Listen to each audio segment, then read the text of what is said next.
All right, good morning, everyone. My name is Mark Staff, for those who don't know me, and I am the Section Chief in the Division of Energy, Housing, Community Resources, Bureau of Community Development. I'm joined by my colleagues, Angela Davis and Amanda Canuck, who will be doing the bulk of the training today. Dave Polish, our Bureau Director, will be attending the training next week in Wausau. And then other staff members in the Bureau are Miriam, Tamara, Stan, and Joanna. So in some of your follow-up questions or your communications regarding projects, you may be talking with one or more of us.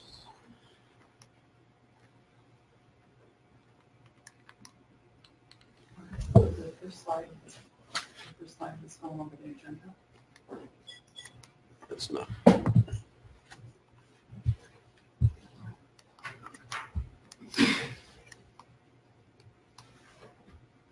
Here.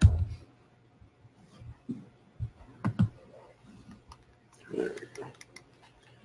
And we'll jump back to the agenda slide. So I have a brief 5 minutes to do the welcome and introduction.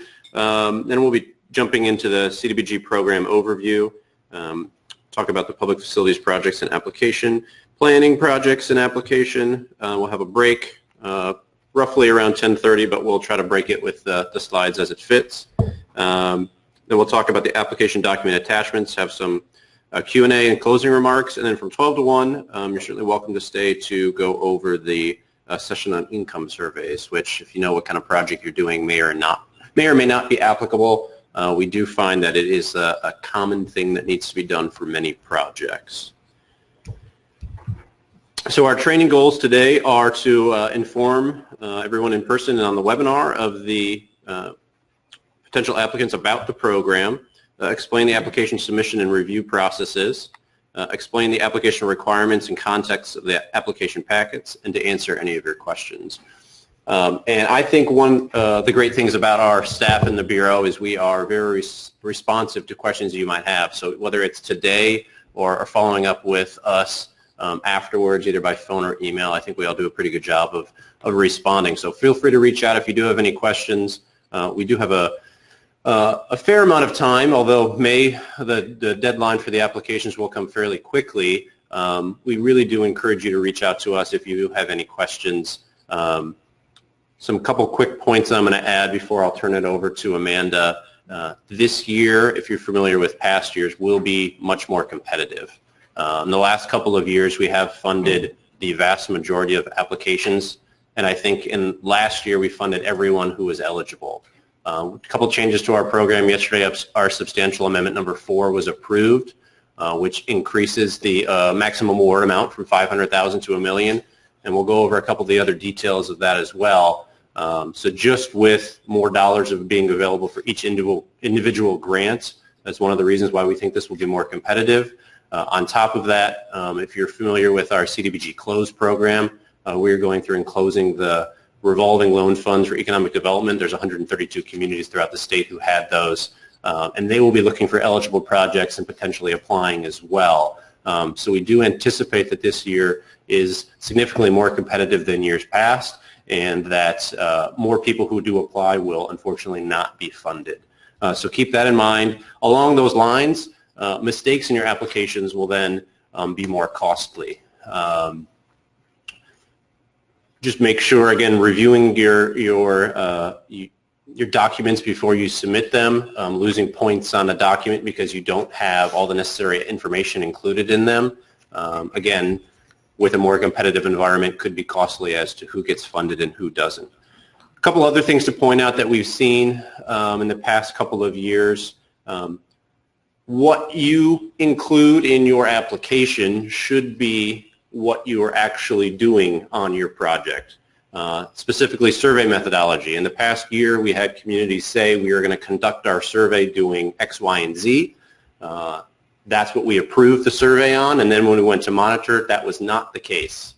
And those are, again, when you're in a more competitive environment, knowing what you're doing up front is also important, but when we go through monitoring, you can lose grant awards that way. So please be aware and please be forthcoming with how you say you're going to do the project does need to be how you actually do the project, because that is what we are basing our award on. This project scope and the beneficiaries. Now, we rely on you a lot for describing what the project will be and who will benefit. We certainly double check, but again, throughout the process, please be entirely forthcoming with the project. As I know it, with the federal rules, it is difficult to sometimes qualify projects, but for us when reviewing them, it's really important to be entirely forthcoming about what the project actually is. We have a couple cases in the past where things like senior centers, which qualifies automatically maybe in a building with other things as well, and having a good description of what areas will be exclusive, what not, or even on a public facilities project and really describing who's in the area and who the beneficiary are is really important for us. We do not want to take money back, but if we find out things shouldn't have been funded because of eligibility reasons, unfortunately that sometimes does happen. Another big change this year that will be discussed is match. Now, per the substantial amendment number 4, match was decreased from 1-to-1 to $1 of match for every $2 of CDBG, and that will be effective this year going forward. But an important point I want to make is that the match documentation that you submit, now part of the scoring does include if you have match that's been approved and readily available for the project, you'll get points for that. You do not have to use that match, but if you, throughout the process, because again, applications are due in May, you probably aren't starting construction on the project in the following spring. If you line up other matching funds through either other grants or other sources during that time, you're allowed to use them, but you cannot have those delay your project. You do need to start your construction at the beginning of the next year. We will hold you to using the match that you submitted to not have any delays. And unfortunately, if you do not have funds lined up because you're trying to get a different source through another grant or different financing, and it does delay your project, that will be a case where we will pull your grant back and award it to the next highest scoring application. So sorry to start off on such a bad note, but just want to make that clear. And I'll turn it over and we'll start our training. Here's Amanda.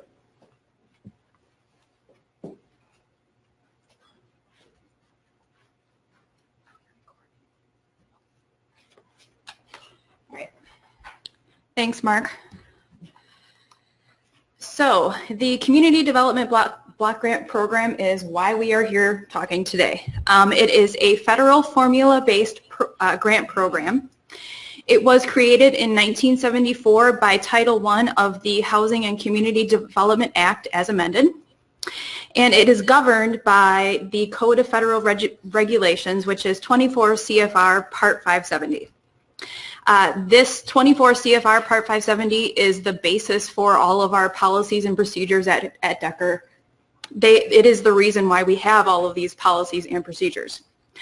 And the CDBG program at the state of Wisconsin is administered by the Department of Administration, Division of Energy, Housing, and Community Resources, Bureau of Community Development. So the program purpose is to provide the development of viable communities through the provision of decent housing, a suitable living environment, and the expansion of economic opportunities, principally for the benefit of low to moderate income persons, also as described, LMI. We use that term all the time. LMI is low to moderate income persons.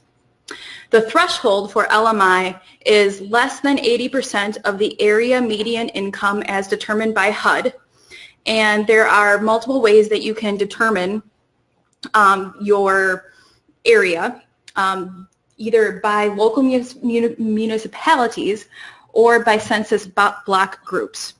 The area median income is determined by the county. We have lots of different CDBG programs. There are public facilities and planning, and that is what we are here to talk about today. But we also have other programs as well at Decker. And they are public facilities for economic development, that's PFED, and that is public infrastructure projects that support business expansion or retention, such as new water, street, or sewer infrastructure that results in business expansion and job opportunities for LMI persons. The Economic Development Program are funds awarded to local government to assist businesses to create or retain jobs for LMI persons, such as forgivable loans to expand facilities, purchase equipment, or train employees. We also have the housing program. And the housing program is the conversion of existing buildings into LMI housing or to assist LMI persons to make necessary upgrades to their home to make it livable. We have also the EAP program. We used this a lot, unfortunately, last summer with all of the flooding. And the EAP is helping communities recover from disasters. There are multiple facets to the EAP program. There is housing rehabilitation, public infrastructure or facilities, and business assistance. And the final program is the Rural Economic Area Development Initiative, the READY program. That is relatively new. It was created 2 or 3 years ago. And that is to provide communities with the tools necessary for economic development. And there are 3 facets to that as well. Economic development is required, and that is to create or expand a local business in exchange for low to moderate income job creation. There is also a workforce housing requirement, and that is to rehabilitate or create housing near the economic development project. And then there is a third option, and it is just optional, and that is job training. That is to train workers to step into those jobs created by the economic development project. If you have any questions about these other programs, you can see us, you can email us, you can call us, you can just get a hold of us and we can tell you. But the 2 programs that we are going to discuss today are the public facilities and planning programs today. So, eligibility criteria. We are only allowed to award funds to the unit of general local government. This is an UGLUG, and that is also one of the acronyms that we use a lot. UGLUG is the government. Projects must meet a CDBG national objective and also be an eligible activity, and we'll go through what those are later. The project cost must be eligible for CDBG funding, and the applicants must meet the minimum match requirements. And as Mark said, these just changed as of essentially yesterday. For the PF program, the grant award now is $1 million. And the UGLUG match requirement is 2 CDBG dollars for every 1 match dollar. And also for the planning program, this also changed. The maximum grant award is now $50,000, and it is the same match requirement as the PF program. So 2 CDBG dollars for every 1 match dollar. There are also some additional criteria that are required for the program. You must have a citizen participation plan, and you must hold a pre-application public hearing with notice, minutes, citizen participation certification, sign-in sheets, all of those things. It's determined in the application, and we'll go through this also later. You also must have an authorizing resolution by the municipality and certifications from the chief elected official of that municipality. You must have compliance with prior CDBG awards. That doesn't mean that if you made an error on a previous grant, you're not eligible. It just means that if you have outstanding errors, if you have outstanding monitoring issues, if you have a grant that hasn't been able to close because of such errors, that can prohibit you from another CDBG award. And also we have another issue. Awards for the same CDBG program for 2 consecutive back-to-back years are not allowed. And that is within the public facilities and the planning programs. So an UGLUG cannot receive 2 PF awards back-to-back. So if you were awarded a PF award last year, you're not eligible this year. If you were awarded last year, you would be awarded next year or be eligible to be awarded next year. Additional criteria: you must be able to accept the award and proceed with negotiating the grant agreement within 40 days of the award notification. And the UGLUG, in order to expedite this, the UGLUG may consider passing a resolution during the application process to allow those rights to be transferred to someone else, such as a clerk or another official of the UGLUG.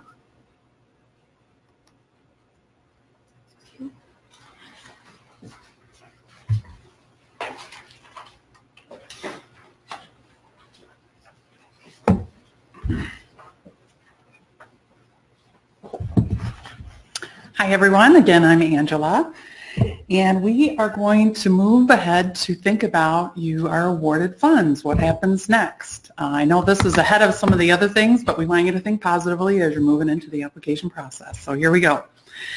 If you're awarded funds, the process that goes forth includes, one, you accept the award. We send an award letter and you will have a process to accept the award. As Amanda already covered, you have 45 days to do that. If you need an extension, you would need to contact us, but otherwise we expect that you would be able to accept the award within 45 days. That allows us to obligate those funds, and that's really important for us in terms of timeliness of awards and funding from HUD, so that's why we do that. With the acceptance of the award, you also have a number of pre-agreement documents that we will have you fill out. They're standard forms, but it's very important that you get those completed and returned as quickly as possible. The sooner that you return the documents to us, the faster we can move forward with a grant agreement. And that's the next step. We don't execute a grant agreement until we receive that acceptance of award and those financial documents, or the pre-agreement documents that I was talking about. So again, the faster you move, the faster we're able to move. Upon execution of the grant agreement, the other thing that comes forth is we require CDBG implementation training. So one or more of your representatives of your community must attend the implementation training, and this is to guide you in the process of managing your grant. And it's 1.5 days usually.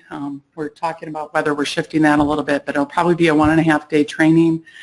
And again, your grant administrator must attend, and one representative from your community if you're contracting out for grant administration.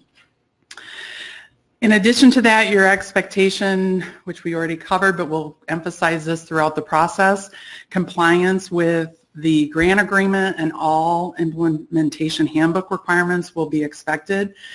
Non-compliance, so there's a lot of policies and regulations and reporting and record keeping and project milestones that we'll establish in the grant agreement.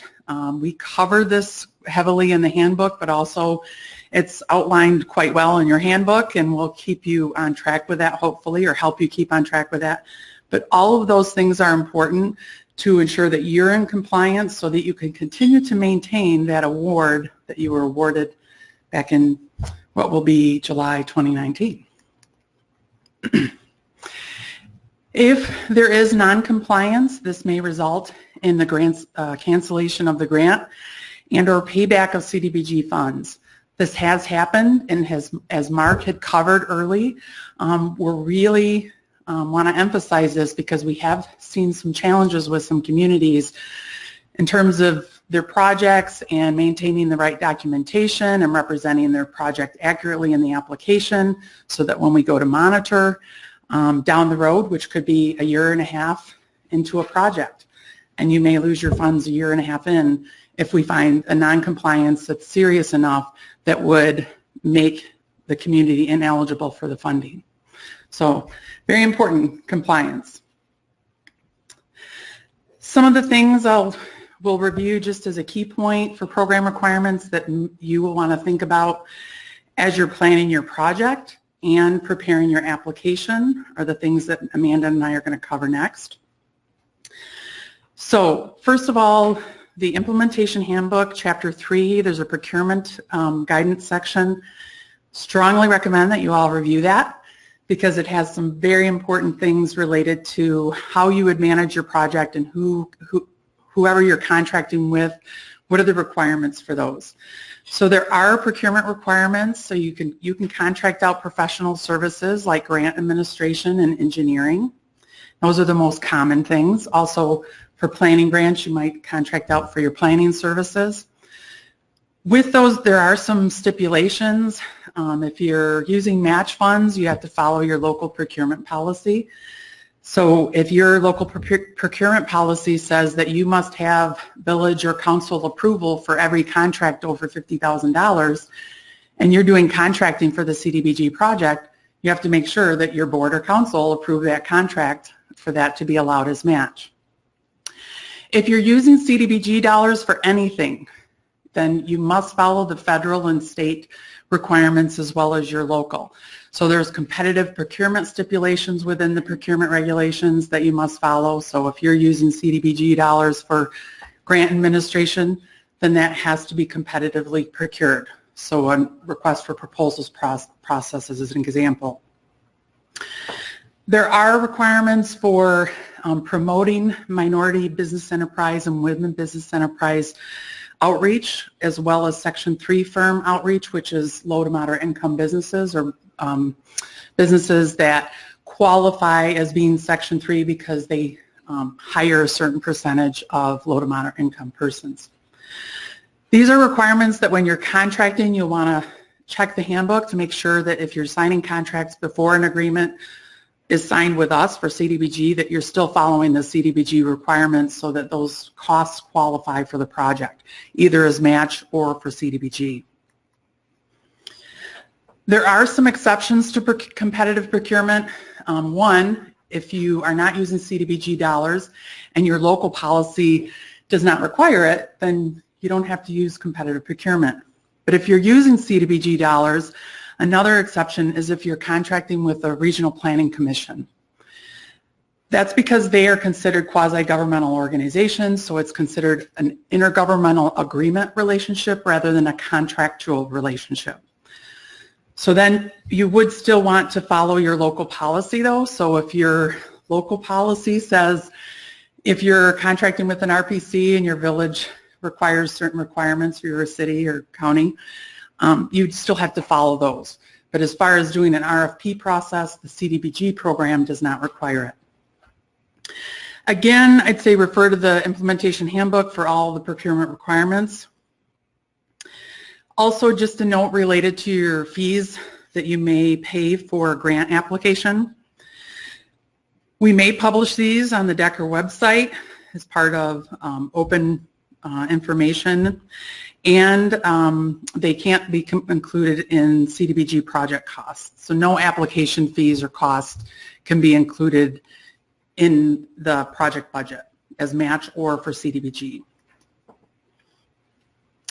Some other requirements, and this is still me? Okay. Other requirements, financial management systems. So you'll want to be thinking about what are your current financial systems in place? Do you have the capacity and the setup to handle a federal grant? And if not, think about how you might modify that system because you do have to track all of your federal funds. You'll have to have a separate non-interest bearing account or a separate account register, so to be able to pull out grant fund information or transactions with a bank, with your bank account for a CDBG, for the CDBG funds. There are a number of environmental requirements. Those sometimes get started early. We have a number of projects right now that are planning to apply in 2019 that have already started, have already started their environmental process. So the implementation handbook has a chapter in the chapter that includes environmental requirements. So you could get started on that any time. Keep in mind the cost generally would not be included, counted towards the project budget if it's prior to award, unless they are considered or classified as pre-engineering costs, because pre-engineering costs can be included up to 1 year prior to application. They are covered with match. There are acquisition and relocation requirements. So if your project is going to include any acquisition or relocation, including easements, so you may need easements for your construction project. Maybe you need easements as part of expanding a particular road or something, so it's a permanent easement. Whatever the issue or the purchase or acquisition would be, or if there's going to be any relocation, again, I would review those requirements now because that could impact your timeline, and you might decide based on the acquisition relocation that's required that you may want to apply in 2020 because you know that the process for acquisition and relocation is going to take a long time. Depends on your project. And then, of course, federal labor standards, Davis-Bacon Act and related acts. So that will apply to your construction. So just be aware of that. Still me? And then for grant disbursements, I mentioned we're going to go through the process. You'll submit a pre-agreement document. We will execute a grant agreement, and then from there, we can disperse funds after the grant agreement has been executed. And also, your environmental review has been completed. You have to have certification from DECR, our division, before you can start construction. So those things need to happen before we can disperse funds. As I mentioned, engineering cost.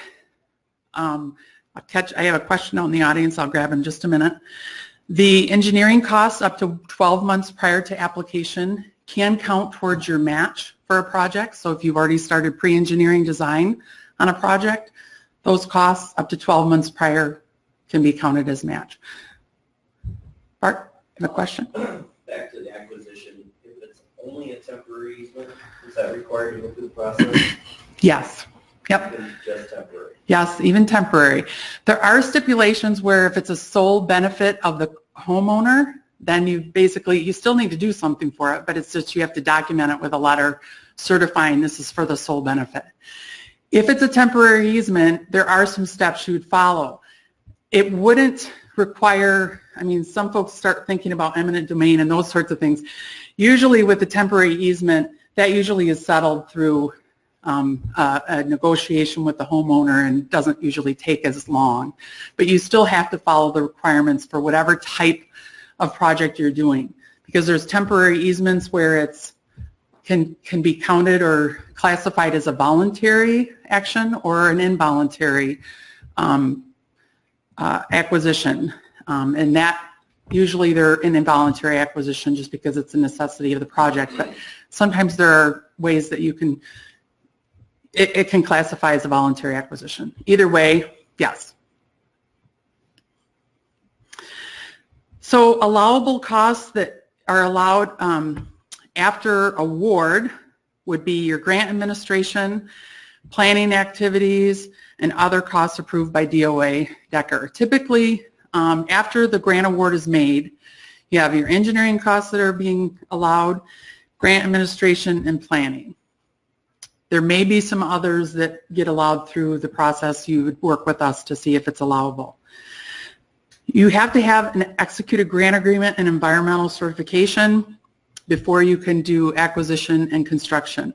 And with acquisition, there are some exceptions there. Again, we would talk with you individually, case by case, and see what you're doing to see if it could be allowed prior to having the environmental compliance completed.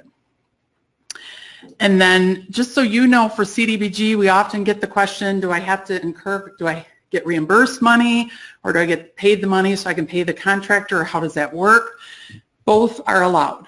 So as long as you've incurred costs, you have to have an invoice for it, but you either have an invoice that you want paid with CDBG, so you can request payment to pay that invoice, or you can get reimbursed. So you can pay the invoice and then get reimbursed with CDBG. Either is acceptable. I know sometimes with timing, if we have issues with a pay request, it can delay the pay request. So then that means it might delay the payment to the contractor. So we see more often people that get reimbursed. They pay the contractor and then get reimbursed. But either can work. You just have to be concerned about timeliness if there are any issues with the pay request.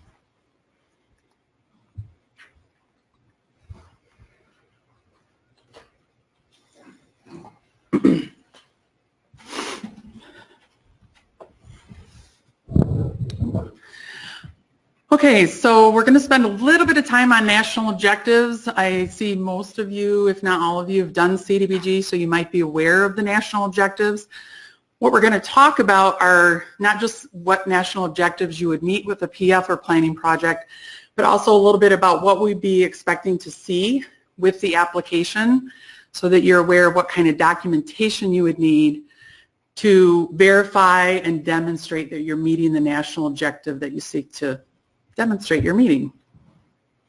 Just so you know, we'll go over these individually, but 70% of all CDBG funds for our state program go to LMI projects.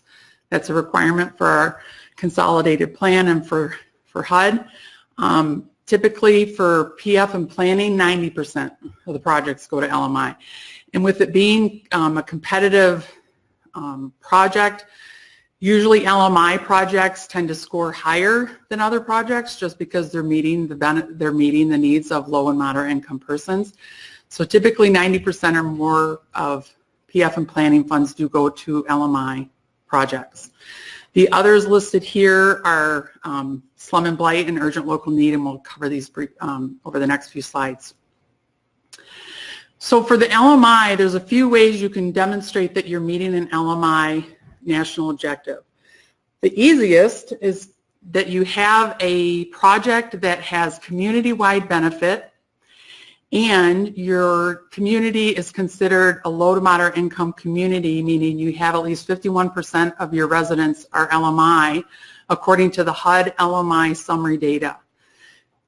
This slide demonstrates the website, which is listed in the handbook, so you don't have to see this too clearly, but just know that this is what the website looks like where you would go and check your community LMI.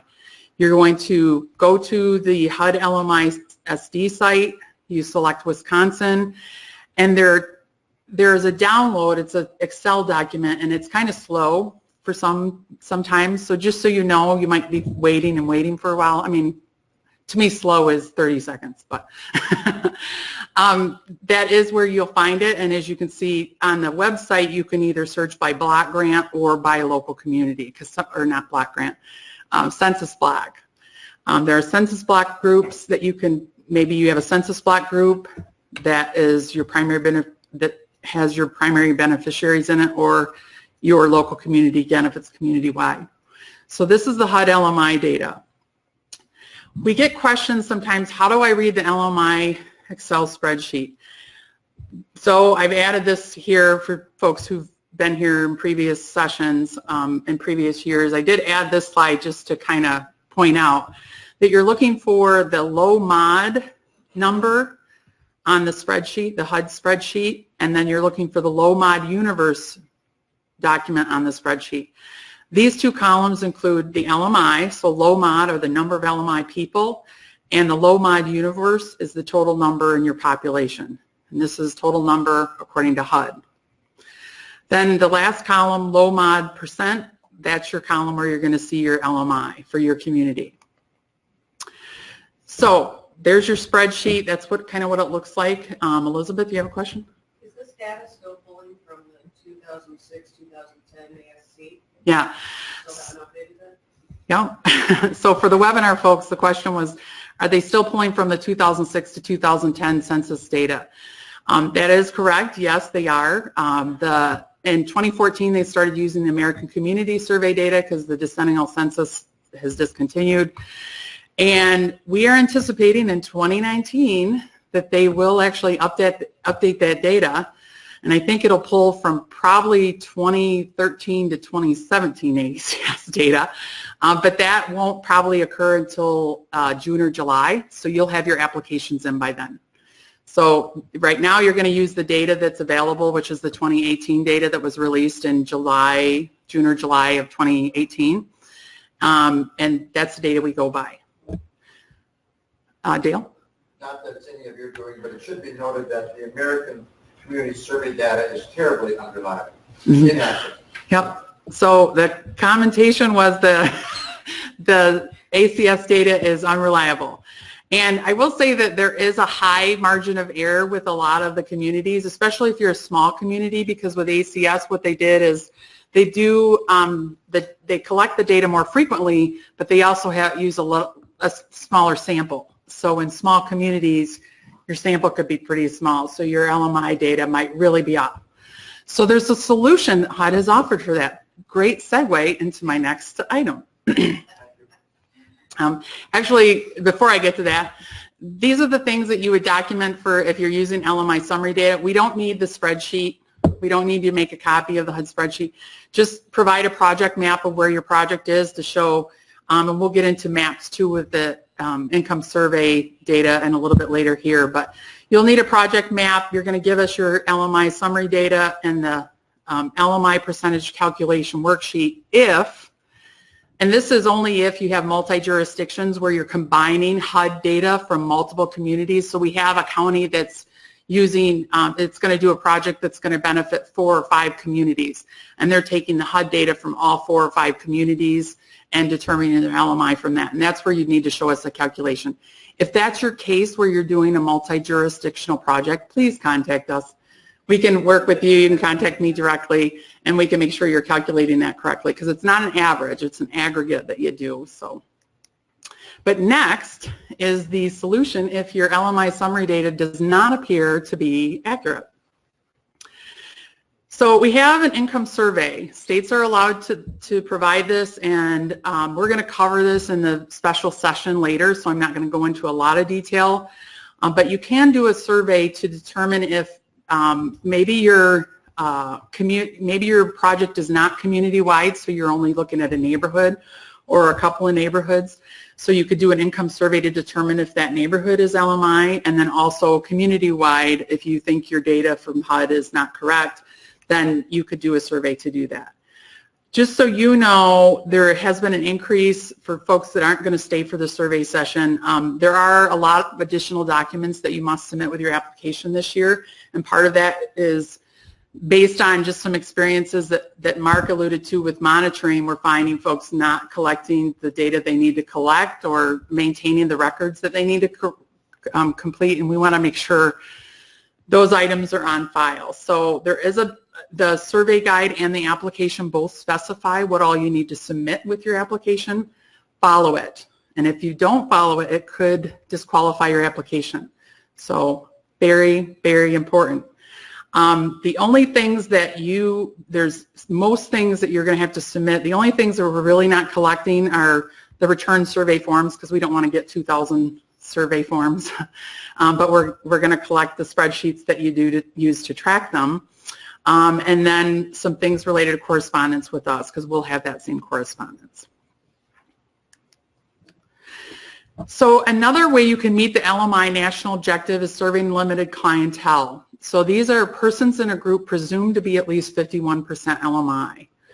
So this is a list of limited clientele, and so if your project exclusively serves one or more of these groups, then that can qualify as meeting the LMI national objective. You don't need to conduct a survey. You wouldn't use the HUD LMI summary data. You would just verify that you're serving one or more of these groups.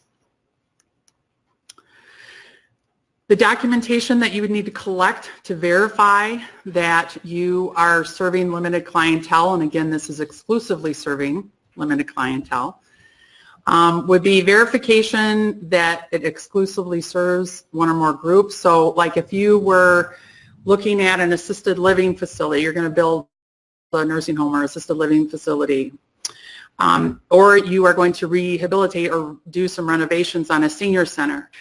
You'll want to collect from the facility, the existing facility, if it exists, the nature of the facility and the services they provide, the types of clients they serve, so verifying that they serve the limited clientele groups that you say they're serving, and verification that they are exclusively serving limited clientele or income certification. So if they cannot say that they're exclusively serving a limited clientele group, then you'd have to do income certifications or income surveys for that group. So typically the certification from the facility is sufficient.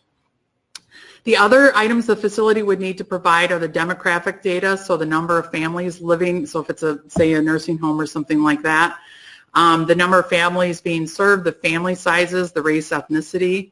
Another limited clientele group are low to moderate income individuals. So as an example, say you are doing something with a street that has all Section 8 housing, or the other thing is that might be part of your survey area or service area. Then you can get the information, but Section 8 housing has the same income limits as the CDBG program, and they should have all the data, the number of families, and verify that they're all below a certain income, that sort of thing. So the other national objective is slum and blight. And am I covering slum and blight, or is that you? Okay. And I'll turn it over to Amanda.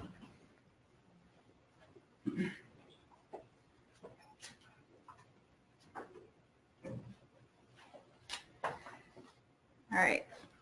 So slum and blight is the second national objective that you can meet. And in the application, you are required to submit the certification and the compliance form.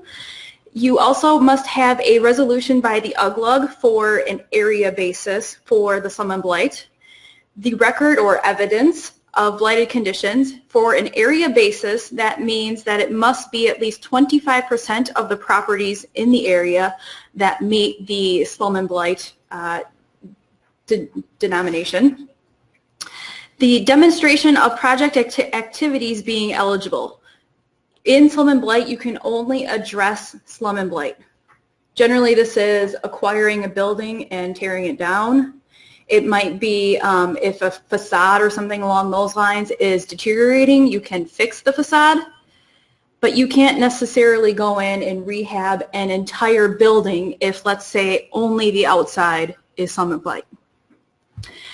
And then you also, in that same area, must record how the project activities will address the blight. So once again, you're acquiring a building and you're going to tear it down. That would be addressing the blight. It would make the blight essentially go away. So you can meet the slum and blight criteria on an area basis, and that is the 25%, or on a spot basis. Spot basis is obviously smaller. It could be a property or a set of properties that is very close together.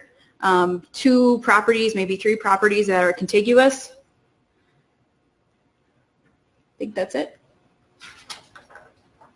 And we're going back to Angela.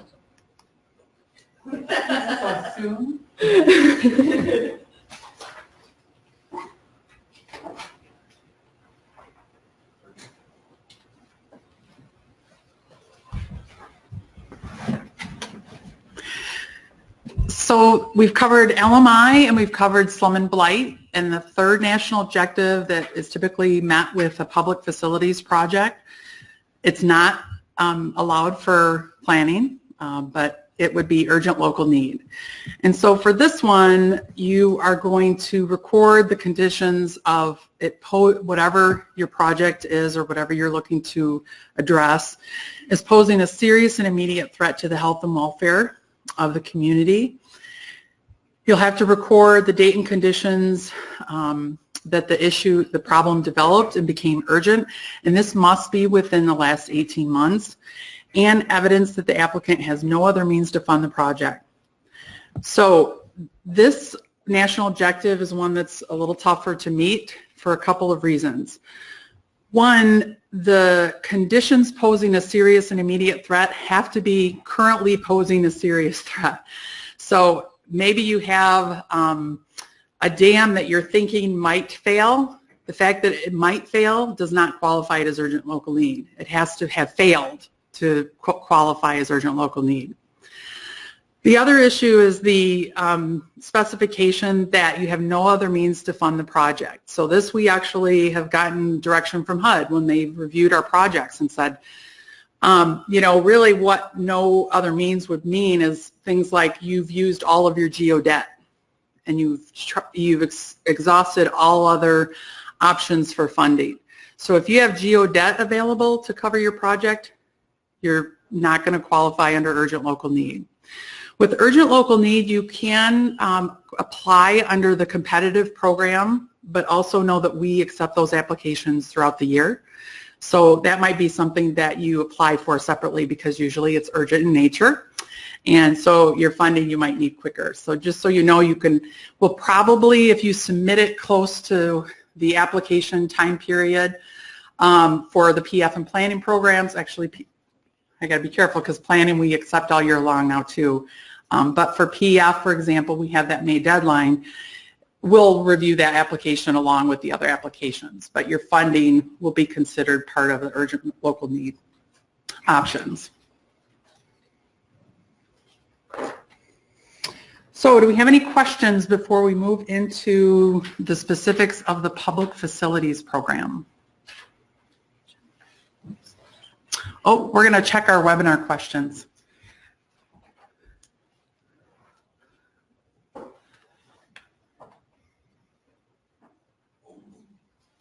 So the question here is, we're an RLF, do we have to have the 2-to-1 match? And the answer to that is no. So just for folks in the room, some folks aren't familiar with the closed program, but with the closed program, there's some different specifications related to their RLF program.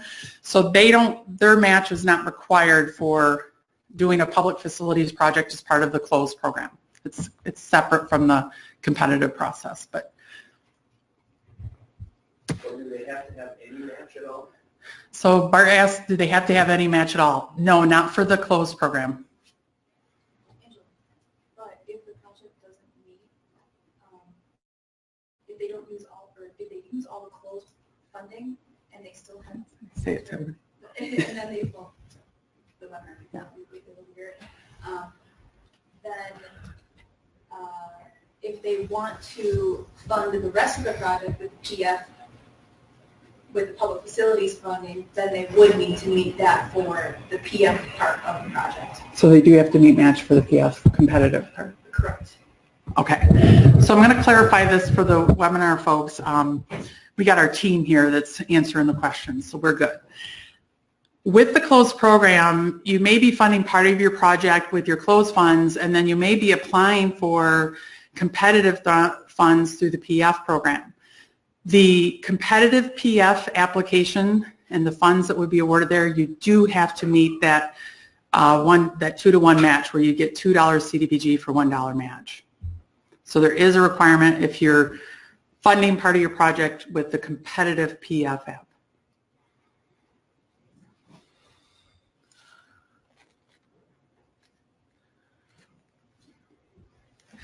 We have another question from the webinar. Will there be a separate training for the CDBG closed program? We did already have some trainings and we have some webinars posted on the website for the CDBG closed program. And just so you know, the closed program is for the 132 communities that had RLF funds that are being closed out. So if you're not one of those communities, you're not eligible. You aren't part of closed. The communities that are closed know themselves. They know who they are. Okay. Okay, we'll move on, and I'll turn it over to Amanda.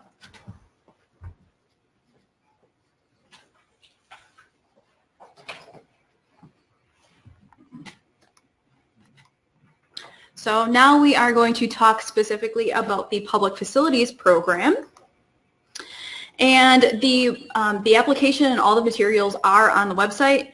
In order to get to the website, go to this link and everything is there. Make sure that you click on the link for the public facilities program. Just as a heads up too, I've had a couple of folks who Googled and they're pulling up the 2018 materials. Make sure Google pulls old stuff and new stuff. Make sure you're getting 2019 materials, applications, and income survey guide. Yes. Make sure you are using the 2019 application, 2019 attachments, 2019 income survey.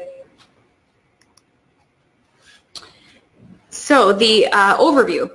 Eligible communities, that is your UGLUG, the Unit of General Local Government, may be awarded up to $1 million, that is the change from last year, to support infrastructure and facility improvements such as water and sewer system upgrades.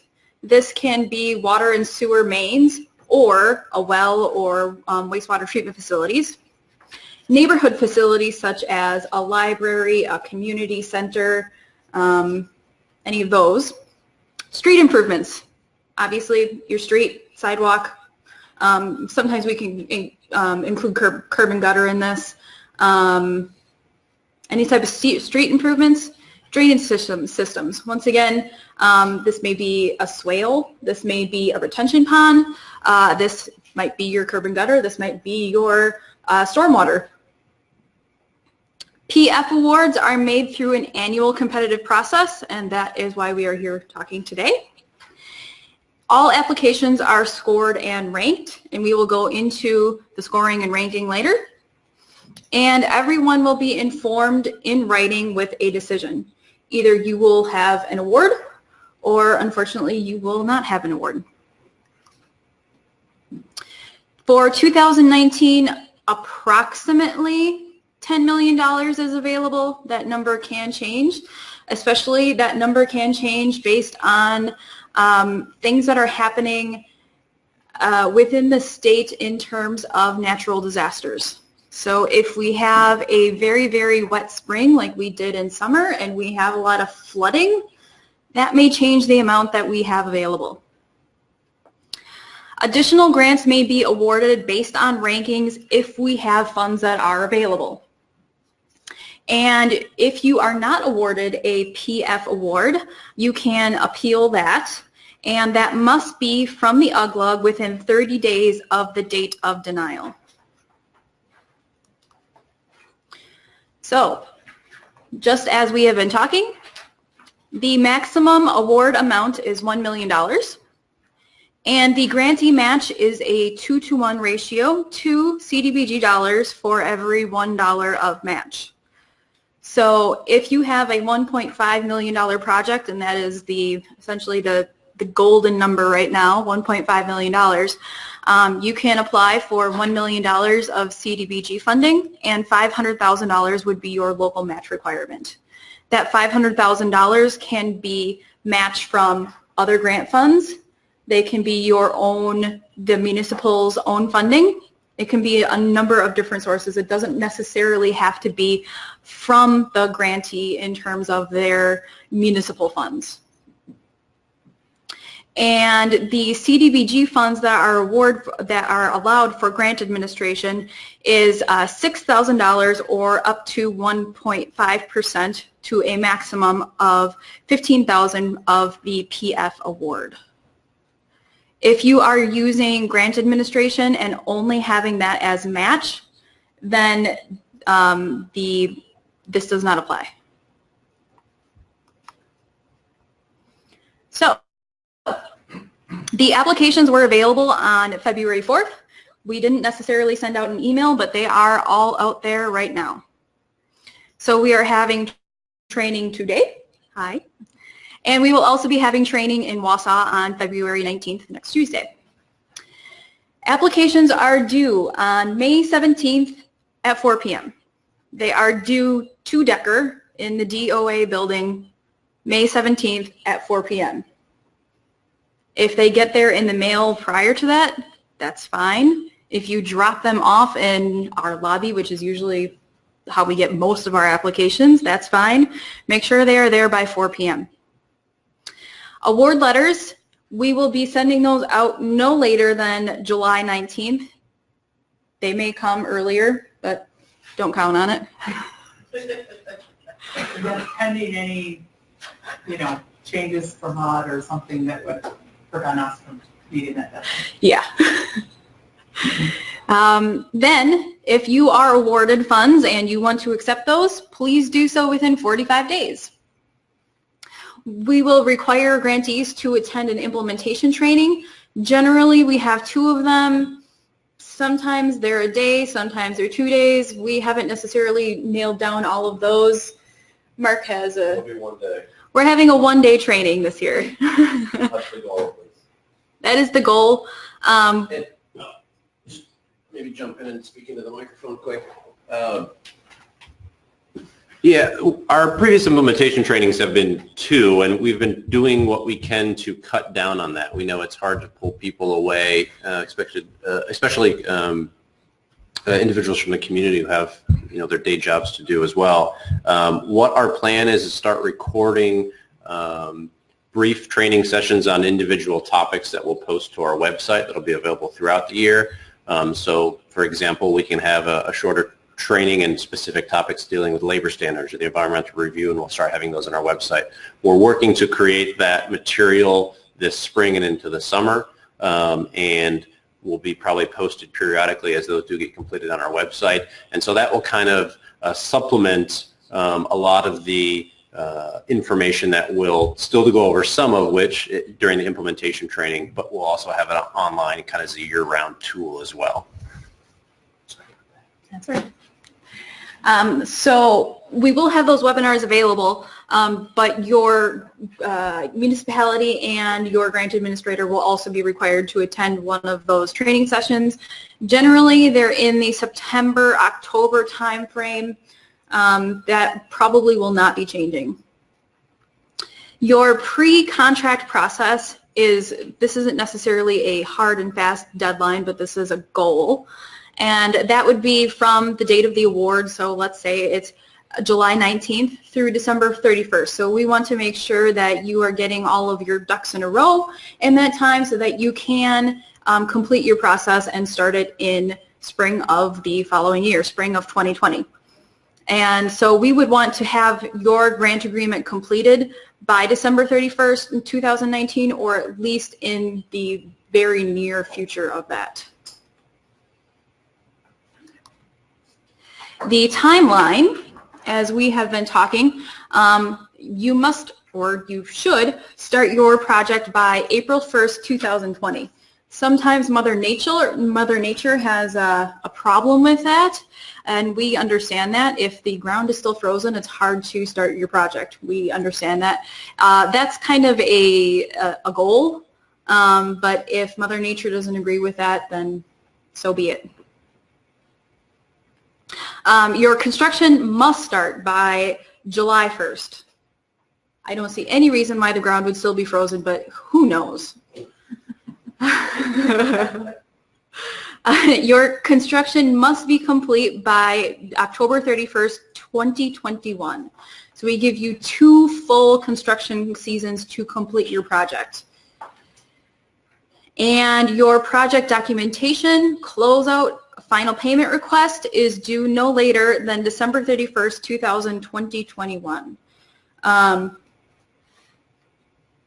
Make sure that you follow this date. If you submit your final payment request late, we're not going to pay it. So if you are awarded funds, that is a date to remember. That is a very important date. So what kind of things can I do? As I stated previously, water systems, sanitary sewers, wastewater treatment facilities or wastewater treatment plants, wells, water towers, storm sewer, and curb and gutter. And then we also have some facilities, libraries, senior centers, fire stations, accessibility improvements. We can make accessibility improvements. That's essentially ADA accessibility improvements. We can do those in the municipal building, in a city hall or a village hall, only for ADA accessibility. We cannot fund any projects that are to build a village hall or a city hall. And then we can also do Main Street improvements such as curb and gutter, streets, all of those types of things. And accessibility projects are considered meeting the LMI national objective because they're serving limited clientele. So, ineligible project costs, construction or renovation of buildings used for general local government purposes. So once again, that is just what I was talking about. So we can't do a city hall, we can't do a village hall, we can't do a municipal public works building other than ADA accessibility. General government expenses we can't fund. Furnishings and engineering costs, we can't fund those, but those can be matched. And operating and maintenance expenses are also not allowed. We do have one question from the webinar, and it is, are there any advantages to completing the environmental review prior to submitting a PF application? Yes and no. It depends on how long you might think that your environmental review might take. If you think it's going to take many, many months to complete it, you might want to start it. Generally, probably not. Yeah, it wouldn't be scored. It would help us to verify that you're closer to that shovel ready. So if we know you have a project that's going to require a lot of environmental and you haven't even started it, we may question whether this project is really shovel ready and maybe thinking this really should be a 2020 project instead of a 2019 project. So it just really depends on how we would assess, but it would have no impact on your scoring. It might affect eligibility or have questions related to, is this really shovel ready? You might question that. I think that's for the webinar. Fire stations are eligible, police stations are eligible. Fire stations are, police stations, no. We don't know why. We don't know why they're different, but they are. I think the reason is police stations that's where you're going to have the police officers working out of them. Fire stations, they go out and serve the community directly. I know it seems like they both would be the same, but for some reason police stations are not treated the same. Fire stations and emergency service buildings, so ambulance service buildings, are treated as public facilities that are eligible. Yes. It's a weird thing that we can do fire stations and can't do police stations, but it is what it is. We don't make the rules. Yes. Could access to broadband be considered a public facility? It can. I'll take this one. So the question was about broadband being a public facility. Broadband is eligible. It's so difficult that we have never done it. We actually asked HUD for a waiver to make it easier to do it. They did not give us one. The challenge with broadband is it has to be municipally owned. There's only a couple entities in the state that have municipal owned utility for broadband. The other problem is meeting national objective. So it needs to benefit 51% or greater LMI. If you're running a fiber optic cable out to somewhere, everyone on the end of that cable needs to be surveyed. If you're putting up a tower, everyone in range of that tower needs to be surveyed to meet the 51% LMI. So technically it is. We haven't seen really a way to make that happen, unfortunately. So it is an eligible project. If you want to go down that road, we would strongly recommend to contact us first so that we can determine if really it's even possible.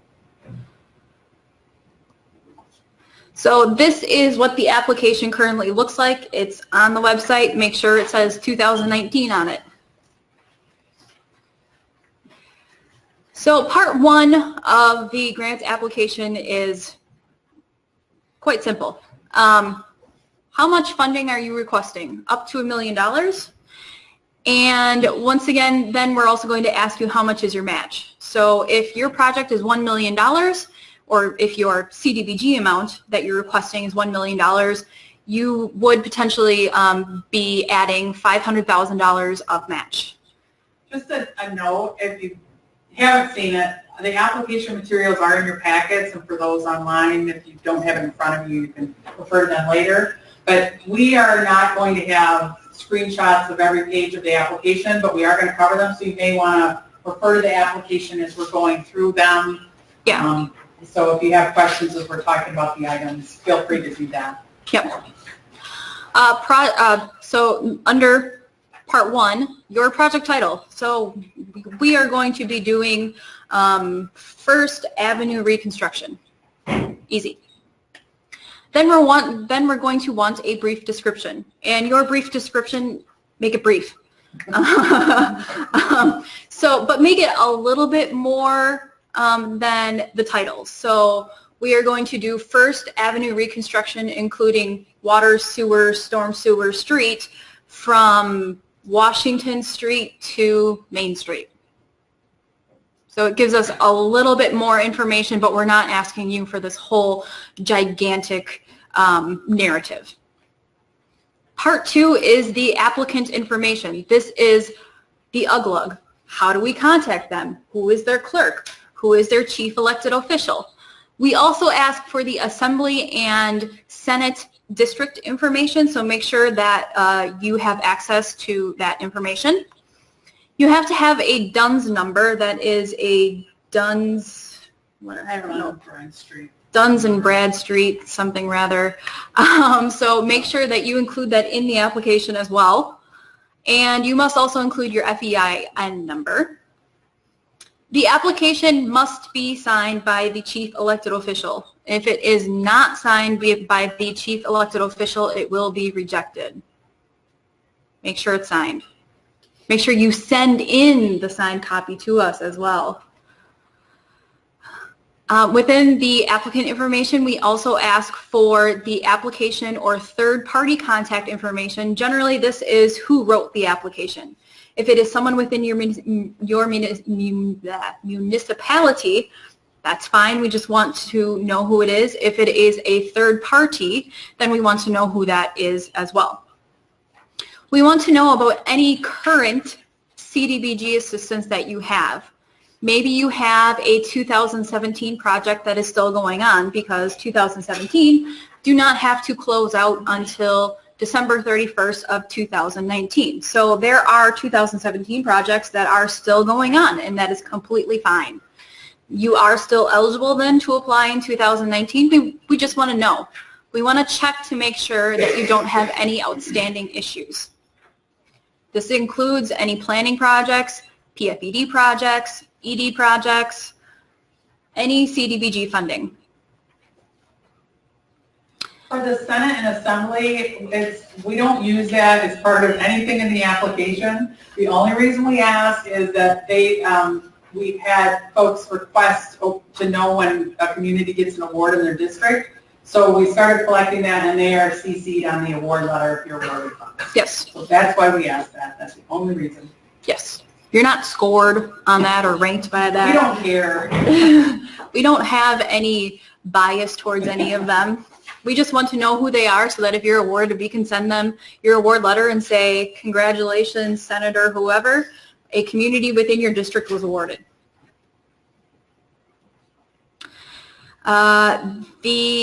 So once again, the UGLUG's current CDBG projects must be in compliance with program requirements for a 2019 application. So make sure that if you have an open 2017 project, that everything is current.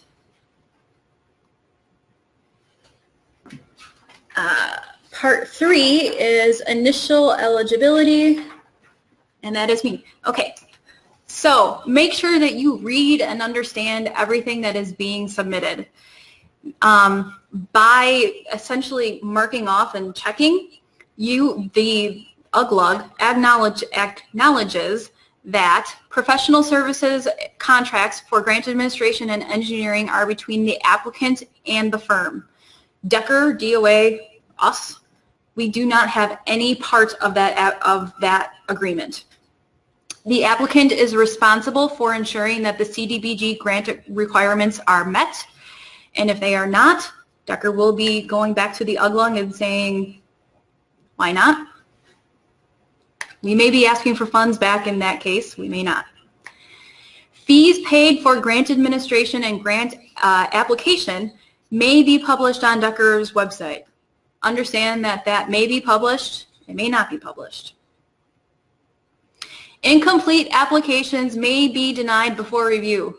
Once again, one of those big things is make sure that you are sending the application that was signed by the chief elected official. If it's not signed, it's getting rejected. Denial of incomplete applications cannot be appealed. You cannot appeal your application because it was incomplete. You can appeal your application because it was denied because you did not score enough points, but you cannot appeal it because it was incomplete. All of the boxes in Part 3 need to be checked. If any of them are marked no, look at it, make sure that maybe it was perhaps incorrectly marked, and if you can't verify that you can say yes, contact us and we'll help you, hopefully. And the chief elected official has to initial it at the bottom.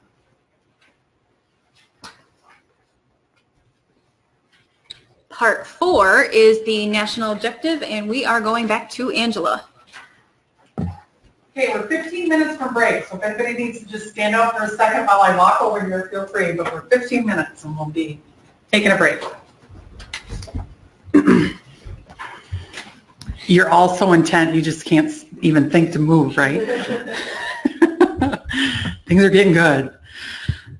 All right, so Part 4 covers the national objective. We already went through how you qualify for a national objective, so I'm just going to make some points here on the application that you'll want to make sure you do, because we sometimes have issues with people reporting numbers in the national objective.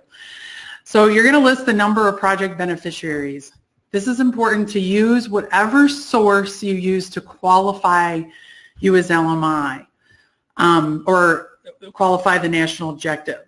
So we get all kinds of numbers here, like the population for the community when the project is only for 50 people in the community. You were looking at number of beneficiaries. So who are the beneficiaries? If you used HUD data, you're going to use the HUD data to show this is the number of population that's served.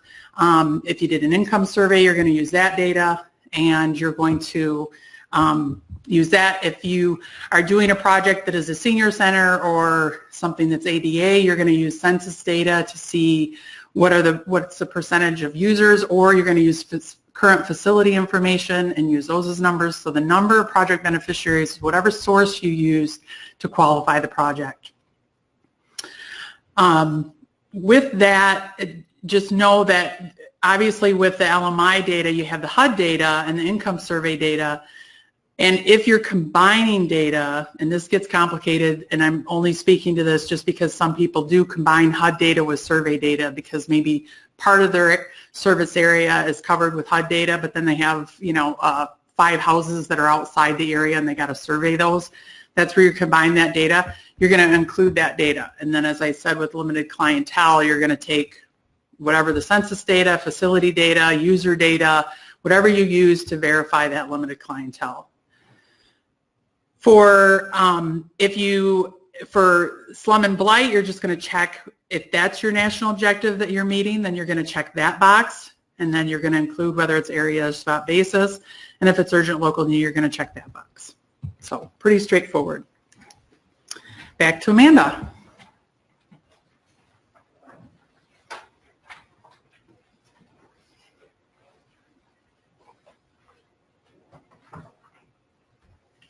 So there is a 250-point maximum that is eligible for PF projects. We will go through each of these in detail following. Part 5 is the project need, and the maximum amount of points for that is 100. Part 6 is community distress, and the maximum points for that is 70. Part 7 is financial need, and the maximum amount for that is 30. Part 8 is planning, and 10 points can be awarded for that. Part 9 is matching funds, and up to 40 points is awarded for matching funds. We have never had an application that met 100%, that got all of the points that can be allotted, so don't worry about getting 250 points. Get as many points as you can. So Part 5, the project need. This is essentially your narrative. It is up to 2 pages, not less than 11-point font. make sure that you fit it within that box that is on the, within the application.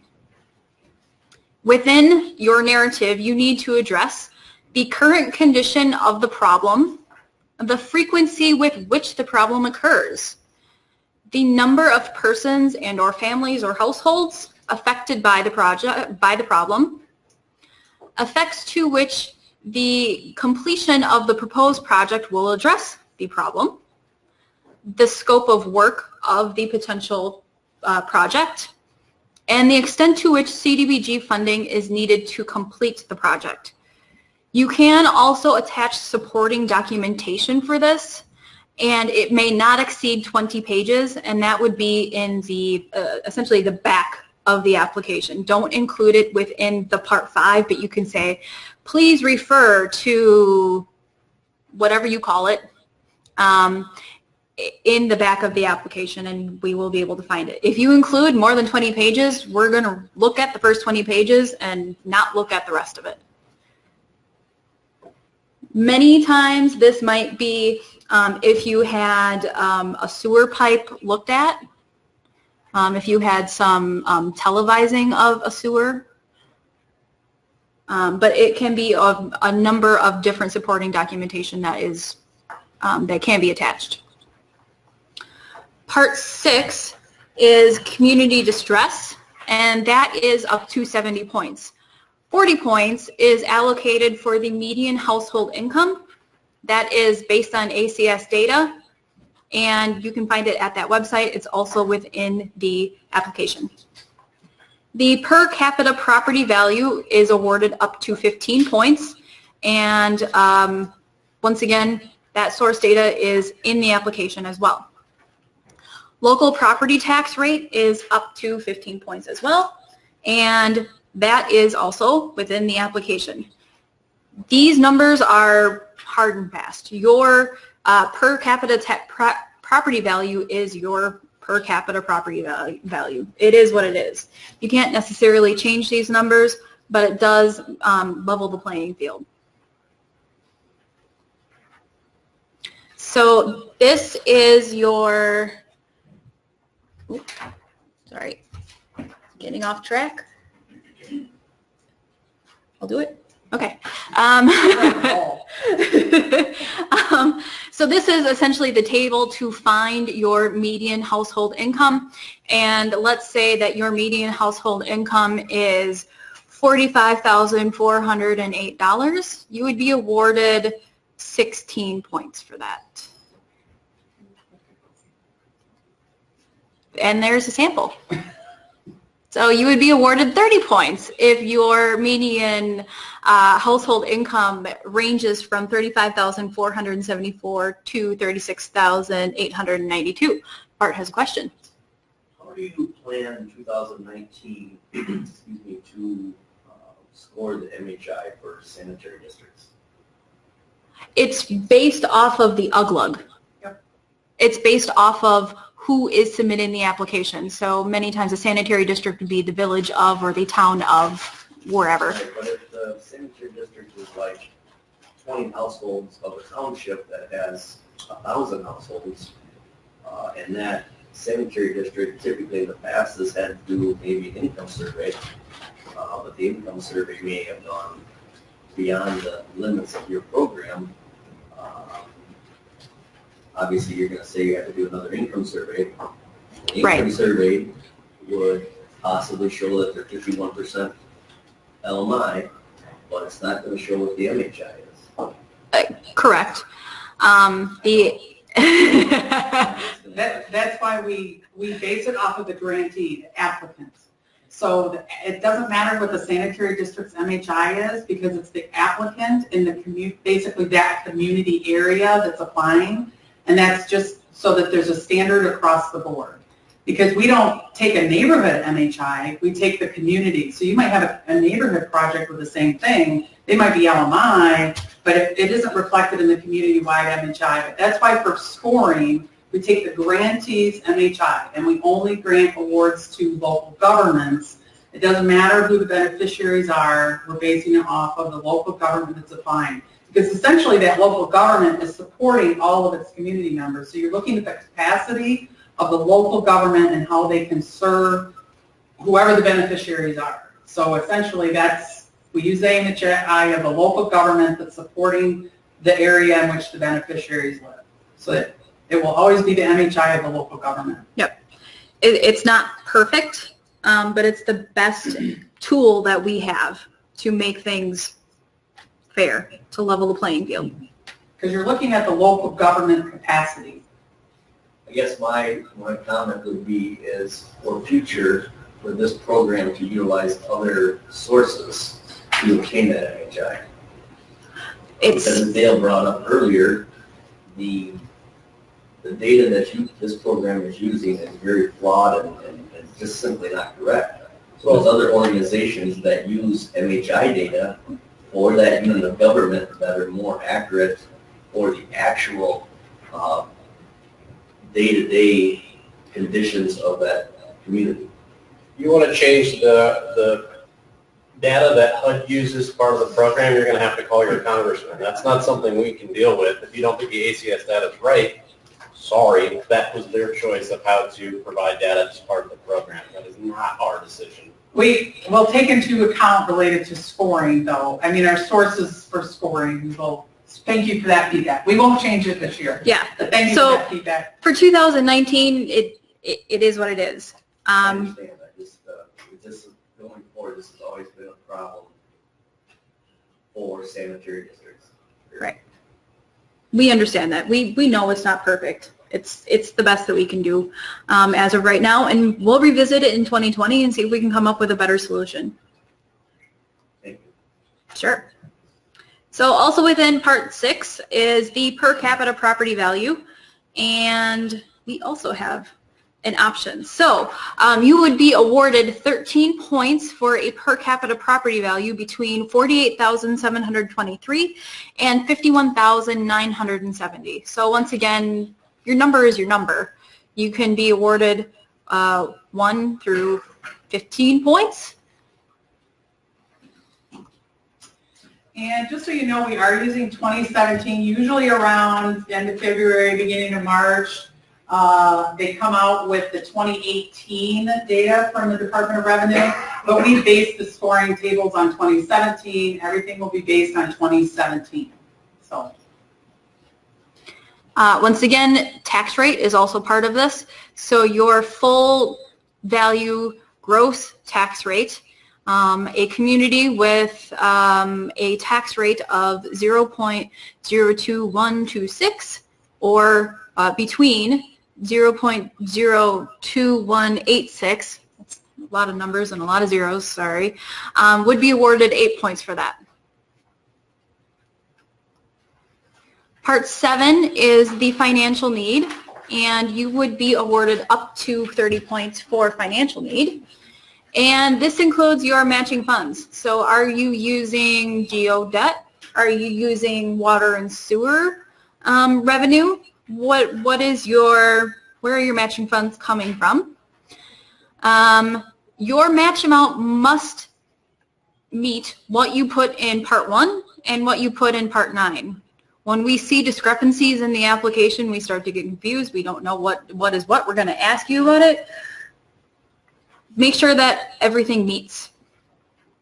If for some reason the community cannot meet the match requirement of 2 CDBG to 1 match dollar, then you would need to have a waiver request, and the waiver request is included in, no, is it included in the application? No, you would prepare a letter. Yeah, prepare a letter requesting a waiver. We don't get many of those waiver requests.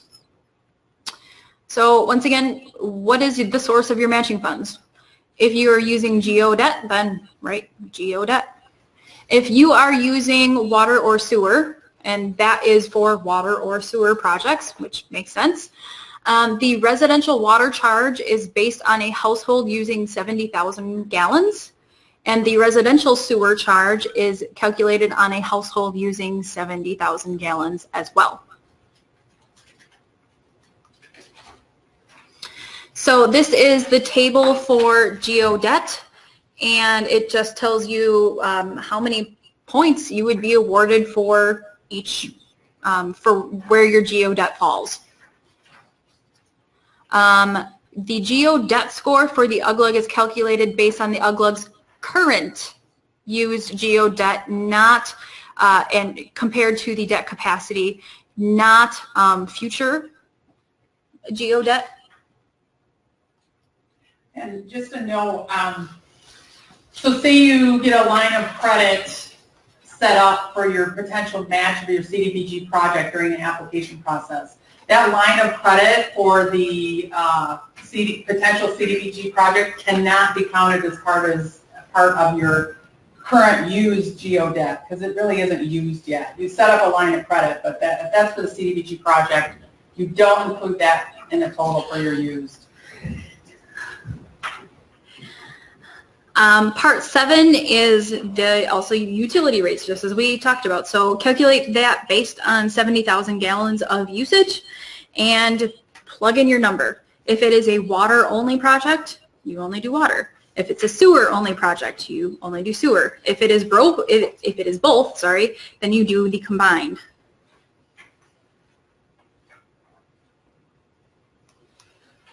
Just a note related to the utility rates for water and sewer. We had questions last year that were kind of new. We're asking about fire service.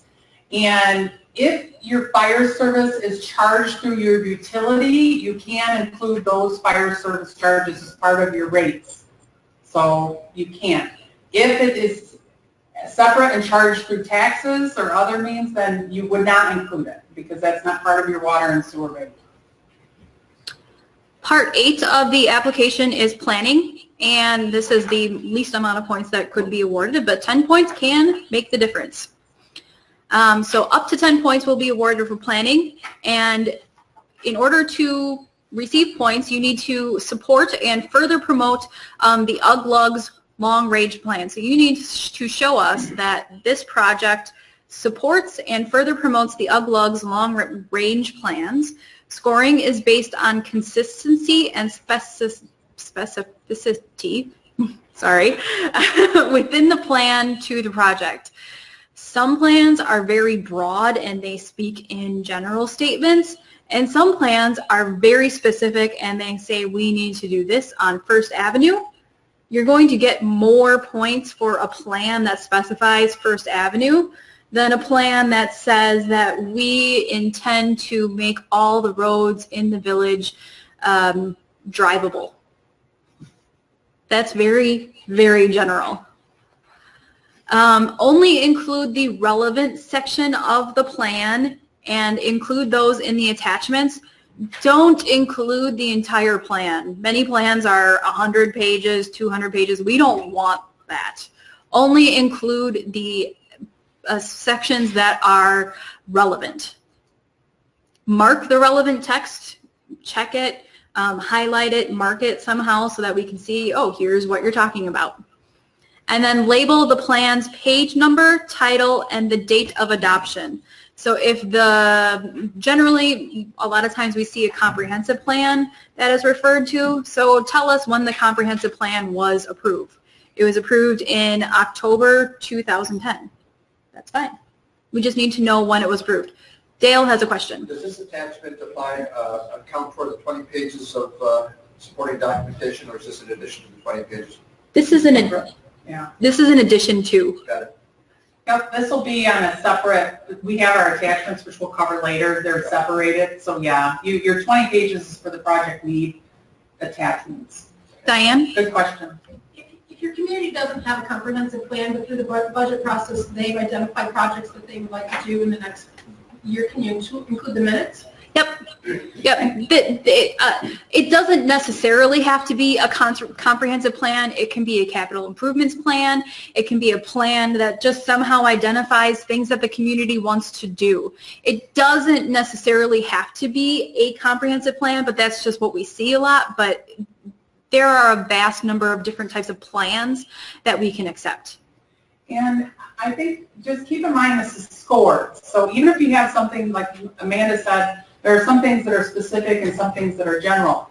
You can submit both because you want to get scored as many points as possible. So if all you have are some general plans, still include those. Don't not include them because you're going to get points for something submitted. So keep that in mind. Whatever you have, again, don't give us hundreds of pages, but excerpts from different plans or things are great. I think we're pretty good for a break. Question. Do we want to cover a question first? We do have one question, and the question is, under the closed program, points do not count. That is correct. That is only for the closed program. This is specifically PF and planning. So this is the competitive process that we are currently talking about. Points count for that. If you are applying under the closed program, points do not count. All we have to do is make sure that your application is eligible, you meet a national objective, you have eligible activities, and under closed you would be funded. The PF application is competitive and the points do matter in the project. We don't see a lot of private funds, but every once in a while we'll come across those. Include the source, the amount, and the status of the funds after the table. So we'll go through the table so that you understand what I'm talking about. So here is the current table, and all of the activities are listed.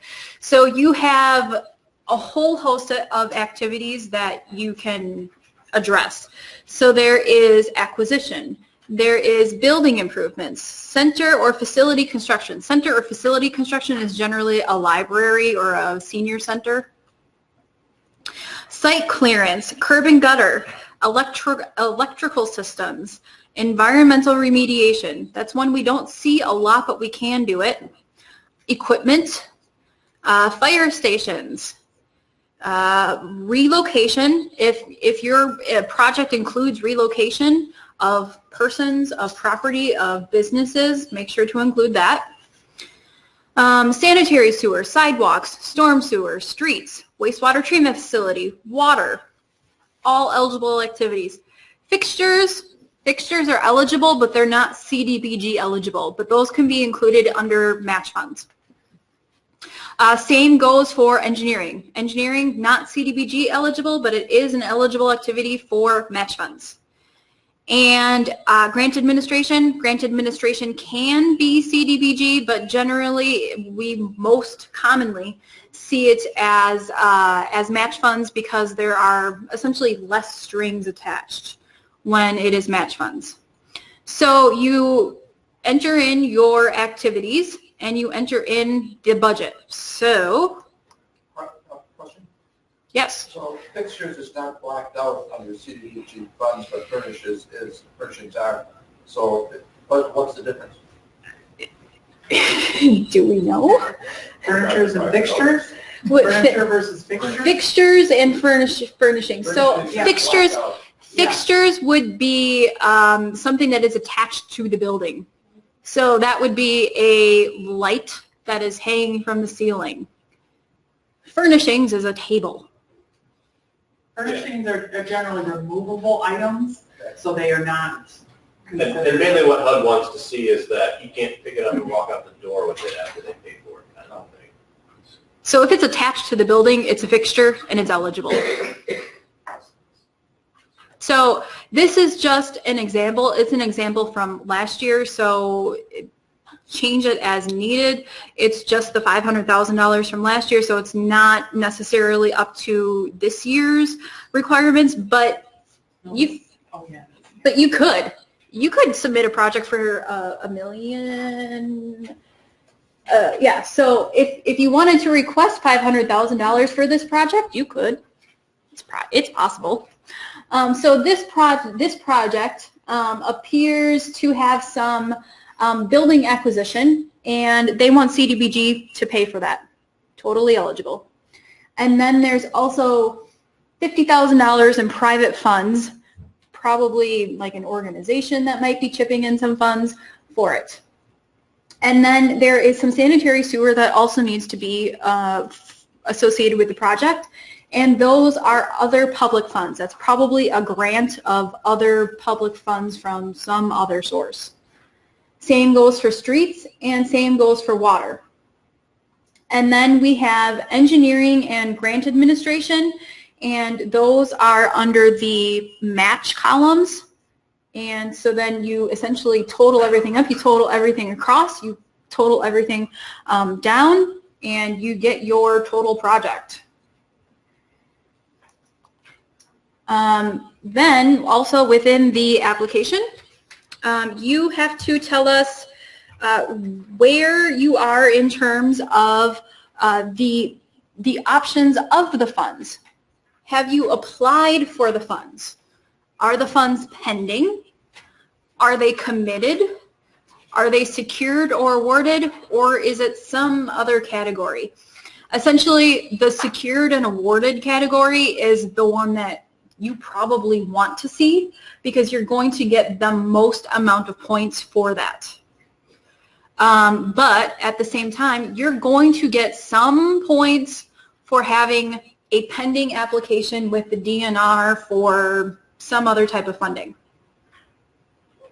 You're not going to get the maximum amount of points for a pending application, but you will get some.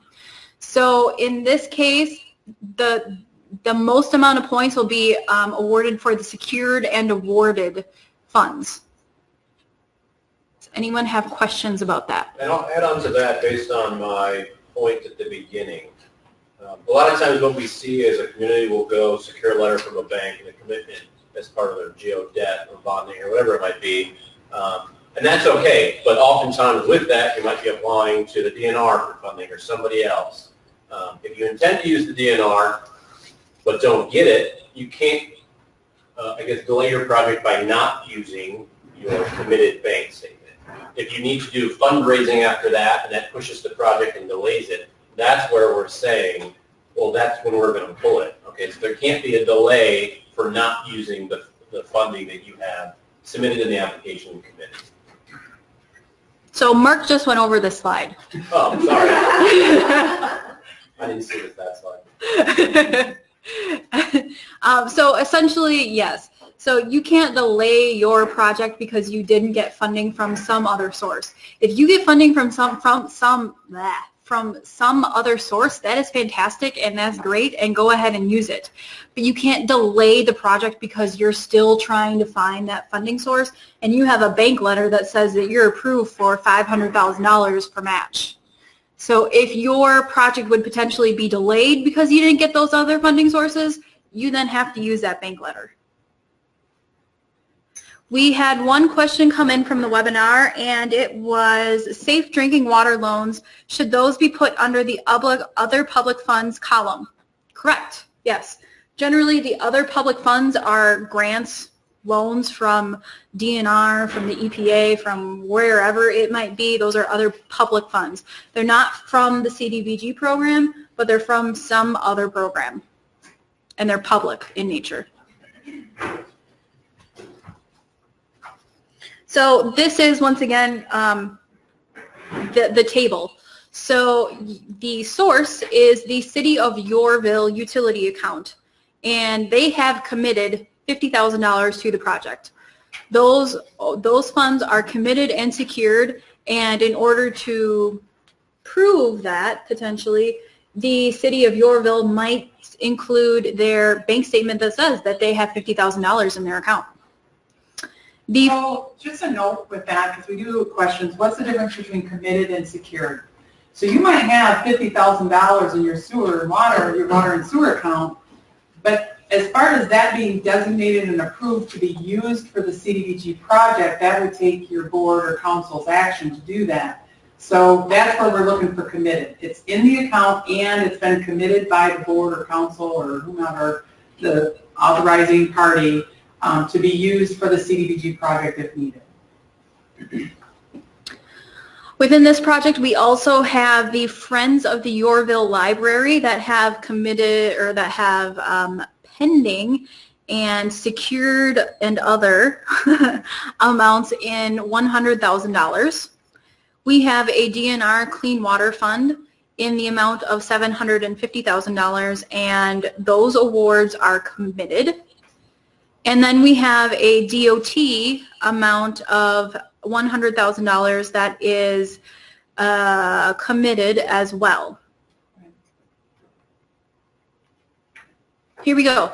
So then within the bottom here in this table, tell us exactly what all of those things mean. So give us a very short narrative. So this says the DNR Clean Water Fund intent to apply was approved by the City Council and submitted to the DNR. And the applications are due 9/30 of 2019. So the city has approved the to move forward with the application and submitted the intent to apply. However, the application hasn't yet actually been submitted because they aren't due until 9/30 of 2019. So then obviously if your application has not yet been submitted, it hasn't been funded, it hasn't been awarded. If you have questions about whether something is committed or secured or pending or other, contact us and we can help you because it gets confusing. Ron has a question. In a project like this, how many points would they score in the budget? Well, there's one, it depends on how much documentation you provide. So if you say all this and you provide no documentation, you might get a couple of points for saying it, and I don't even know. I think we've even deemed if you didn't provide any proof, I don't think we even score it. There's a team of people, so, and it's varied from year to year. So, but so I think first of all, you need to have documentation to submit, and then from there we determine percentages. Okay, they have 50% secured, they have another 50% pending, or other statuses, and then points are calculated from there. I mean, there's so many variations that we can't even have a standard box that says this and this because there's all of these things happening. This is a typical application where you have all these funds out there and they're all in different status levels. Yep.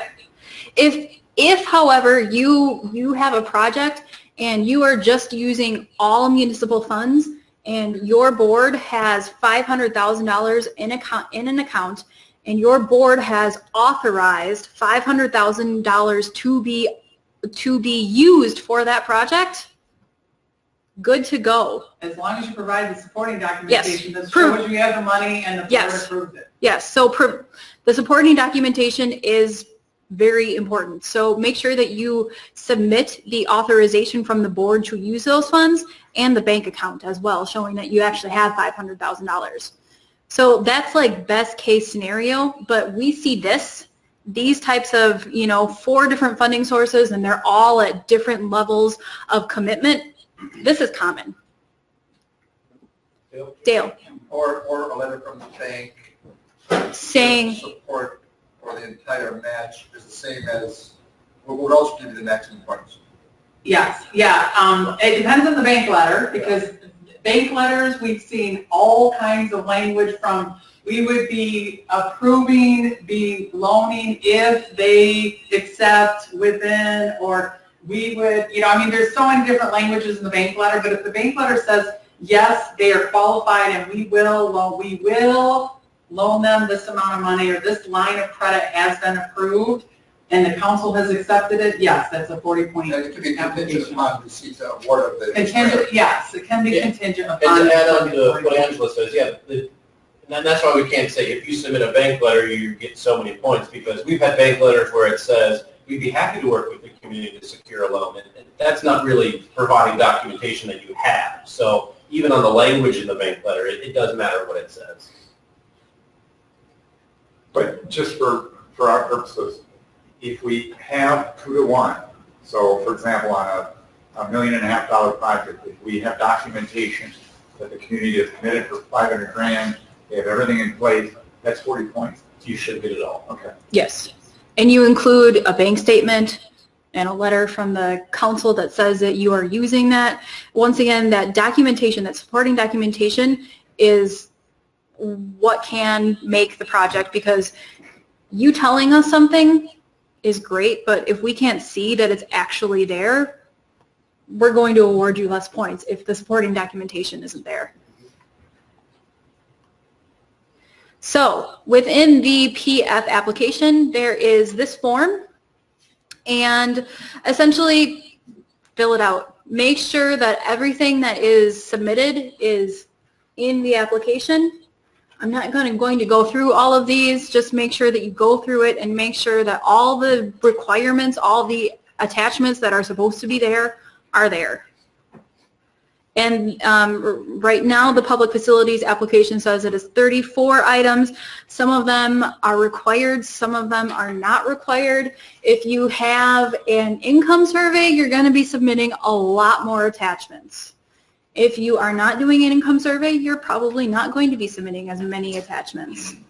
The income survey requires more documentation. And then we also, within the application, include the order in which all of these items should be completed and the order that they should be submitted in the application.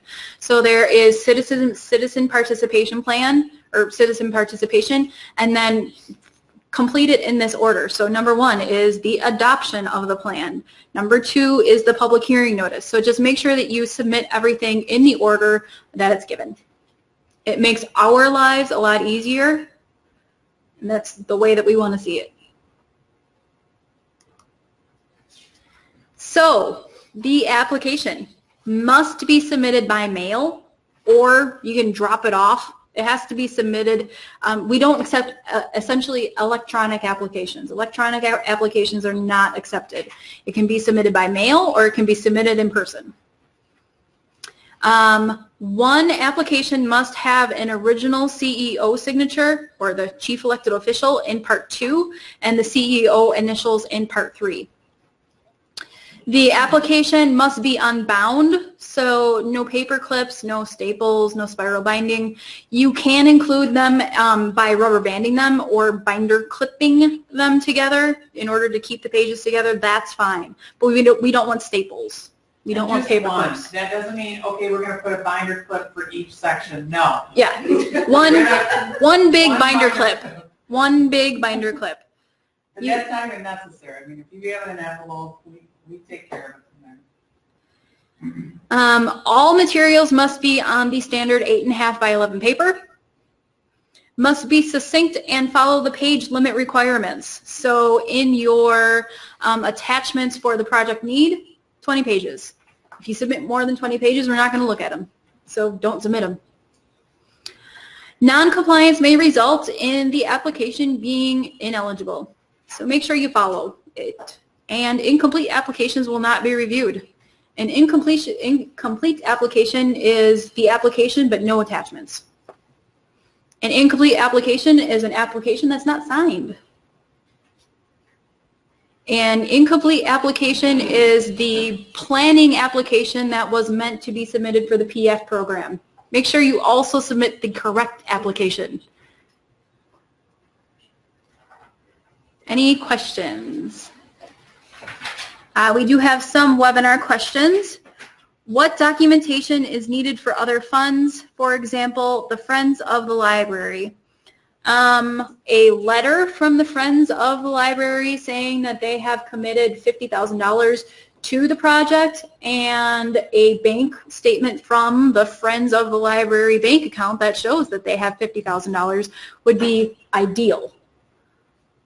Once again, we see all kinds of different things in terms of match, so we can't just necessarily say you're going to be awarded this much points for having this kind of documentation, because once again, like Mark said, bank letters that we see, they say all kinds of things. Essentially, the more definitive, the more that you can actually show that the funds are there, committed to the project in a bank account, that's the best case. Any other questions? The planning program, is that me? Oh. Okay, so we're going to turn it over to Angela.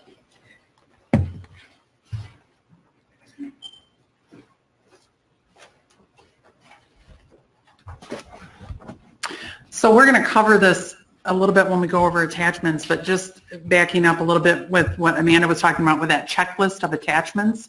So there is a list.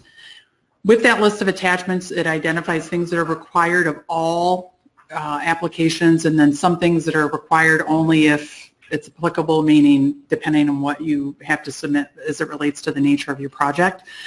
The other thing that's, I just want to emphasize, and we'll cover this in attachments, but I want to do it now in case anybody steps out early. You must have current documents. So there's things like the Fair Housing Ordinance, and if it has old language from old state statutes, that's going to be considered not acceptable. In years past, we would make it part of the grant process later where you could update it, but we are requiring that it be current. So make sure that your documents are all current.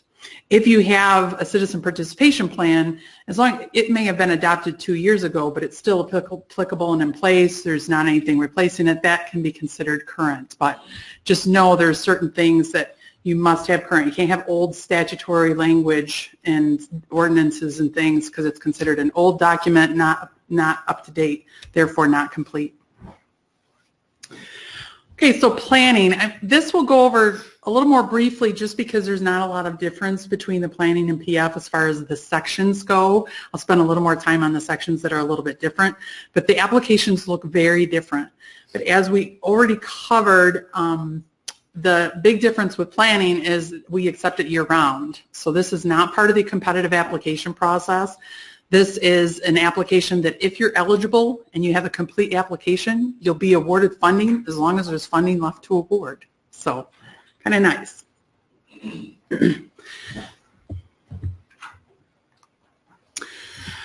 So like the PF program, the planning application materials are on our website. This is what the website looks like, and the web link is, this is the direct link. Again, if you're Googling, you want to make sure you're using the 2019 materials because those are the most current. They are accepted year-round on a continuous basis, and once we verify that it's eligible and if there's funding available, we're good to go. You'll be informed of a decision letter. Our goal is to get that out within 30 days, so there's a pretty quick turnaround for the planning program. As long as we have a full and complete application, we're able to make a decision fairly quickly if it's eligible and complete, and then we can move forward. Some specifications, you do have to identify a project that in which the specific project that needs further planning will serve the public purpose. So there are a range of things that we see: housing studies, senior care studies, comprehensive planning, downtown revitalization plans, a range of plans. You do have to keep in mind that it has to be specific. You have to think about your beneficiaries. So if it's a downtown improvements plan or something that's a comprehensive plan or something like that, you do need to have community-wide benefit for a community-wide LMI because they're community-wide benefit. Whereas senior needs assessment or something like that, then you're looking at a smaller beneficiary group, and then you'd have to determine an LMI of the group or verify that it's serving a limited clientele group, which we shared a little bit earlier. Also, things that would address major local or economic and community development needs or unexpected economic activities that adversely impact the community, such as like a plant closing or something like that. Those are typical plans. It does have to be supported by local community organizations and businesses. So what we'd be looking for is support letters or other plans that you can provide that would show that this is in support. This would be an activity that would be supported by a local economic development or planning group or something like that. The budget costs do have to be reasonable, just like with the PF planning. We're going to look for that. And you must show that you have the capacity to either do the planning yourself, or if you're going to contract out that activity, that you have the capacity to do that. Also, we are looking for projects that will likely result in the implementation of a project being planned. So if you're doing a housing needs study or a senior needs study, the next step to that, it wouldn't be part of your planning grant, but we would be looking for, are you going to have the capacity, and is it reasonable that something could be done about it once you have a plan? It's great to have a plan, but if you don't have any capacity to do anything later, that's going to be a concern, and we'll be wanting to talk with you through that to see if that plan is really appropriate if you don't have any capacity to really do anything to implement it. We will expect that there be a formal approval or adoption of the plan. Obviously, you're going to look at, okay, say you're doing a needs assessment or a feasibility study, and the study says it's not feasible. Well, we're not going to expect you to implement that plan if you've already determined it's not feasible, but you at least still have to approve the plan as complete, that you've done the study, and then whatever findings have come out of that, your board or your council would need to look at that and approve that. And then, of course, just like with the PF program, there's compliance with all the state and federal regulations for the CDBG project, and there are a lot of them, so you just have to be cognizant of those. I'm including procurement. I skipped that a little bit, but with the planning program, you're using CDBG funds to pay for one activity, planning. Administration is considered part of planning. So your CDBG funds, you have to do competitive procurement for anything paid with CDBG funds. So know that with a planning project, that's going to be the case. Some breakdowns of the awards. So again, this year, this is an increase from previous years for those of you who've applied recently. You have up to, we award up to $50,000, and again, this is at a 2-to-1 ratio too, so $2 for CDBG for every $1 a match, up to the $50,000. And again, with planning costs, we just lump that all under planning, so your grant administration, your planning are all one.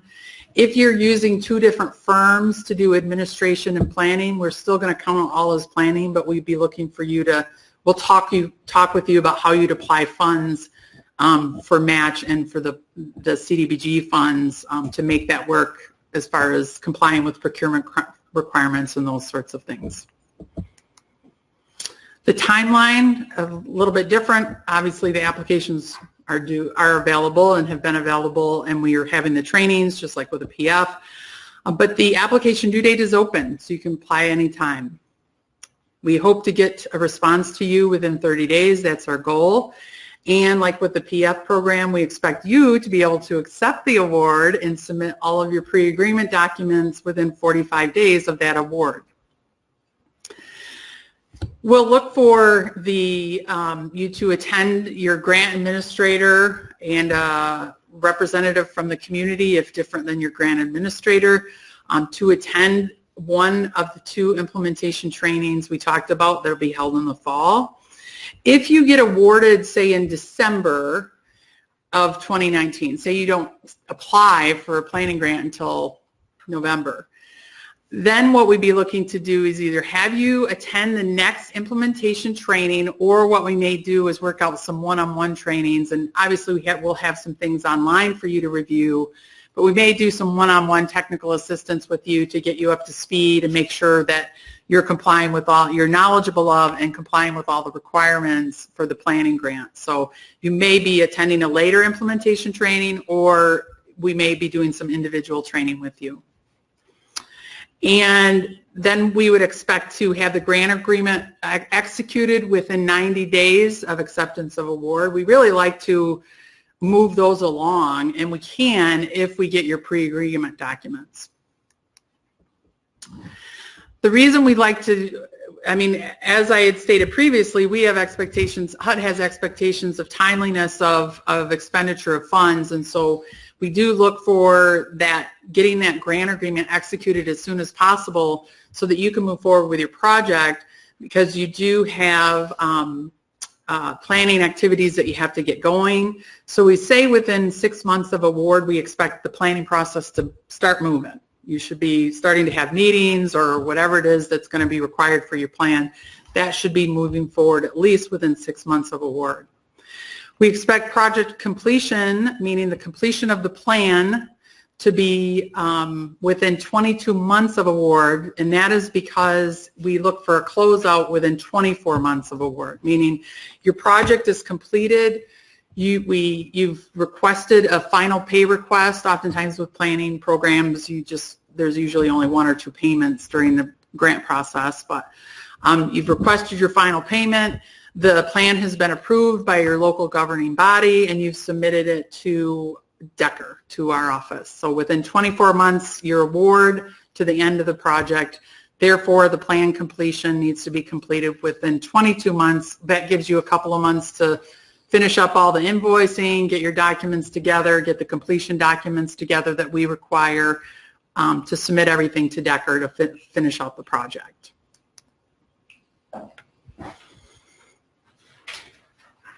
Okay. And I'll turn it over to Amanda.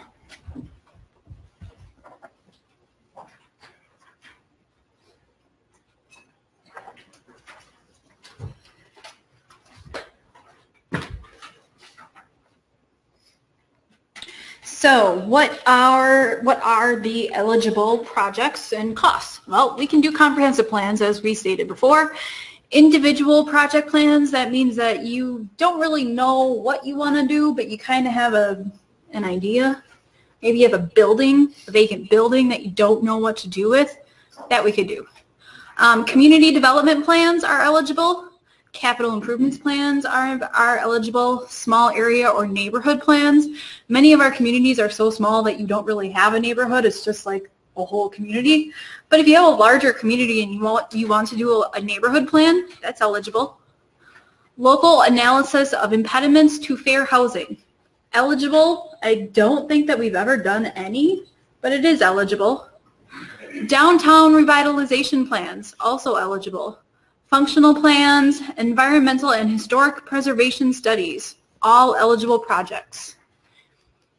Ineligible projects are engineering, architectural, and design costs related to a specific activity. So we would probably a lot of times see this as an actual construction project. Your engineering, architectural, not eligible in terms of a CDBG planning project. Direct development of a CDBG application. Application costs are not eligible. Other costs of implementing plans. Implementation, not eligible. Operating costs, not eligible. Construction, not eligible.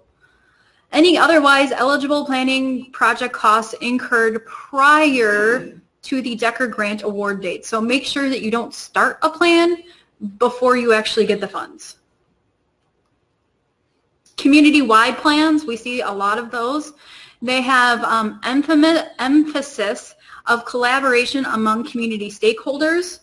This is a lot of times different groups of people, different organizations.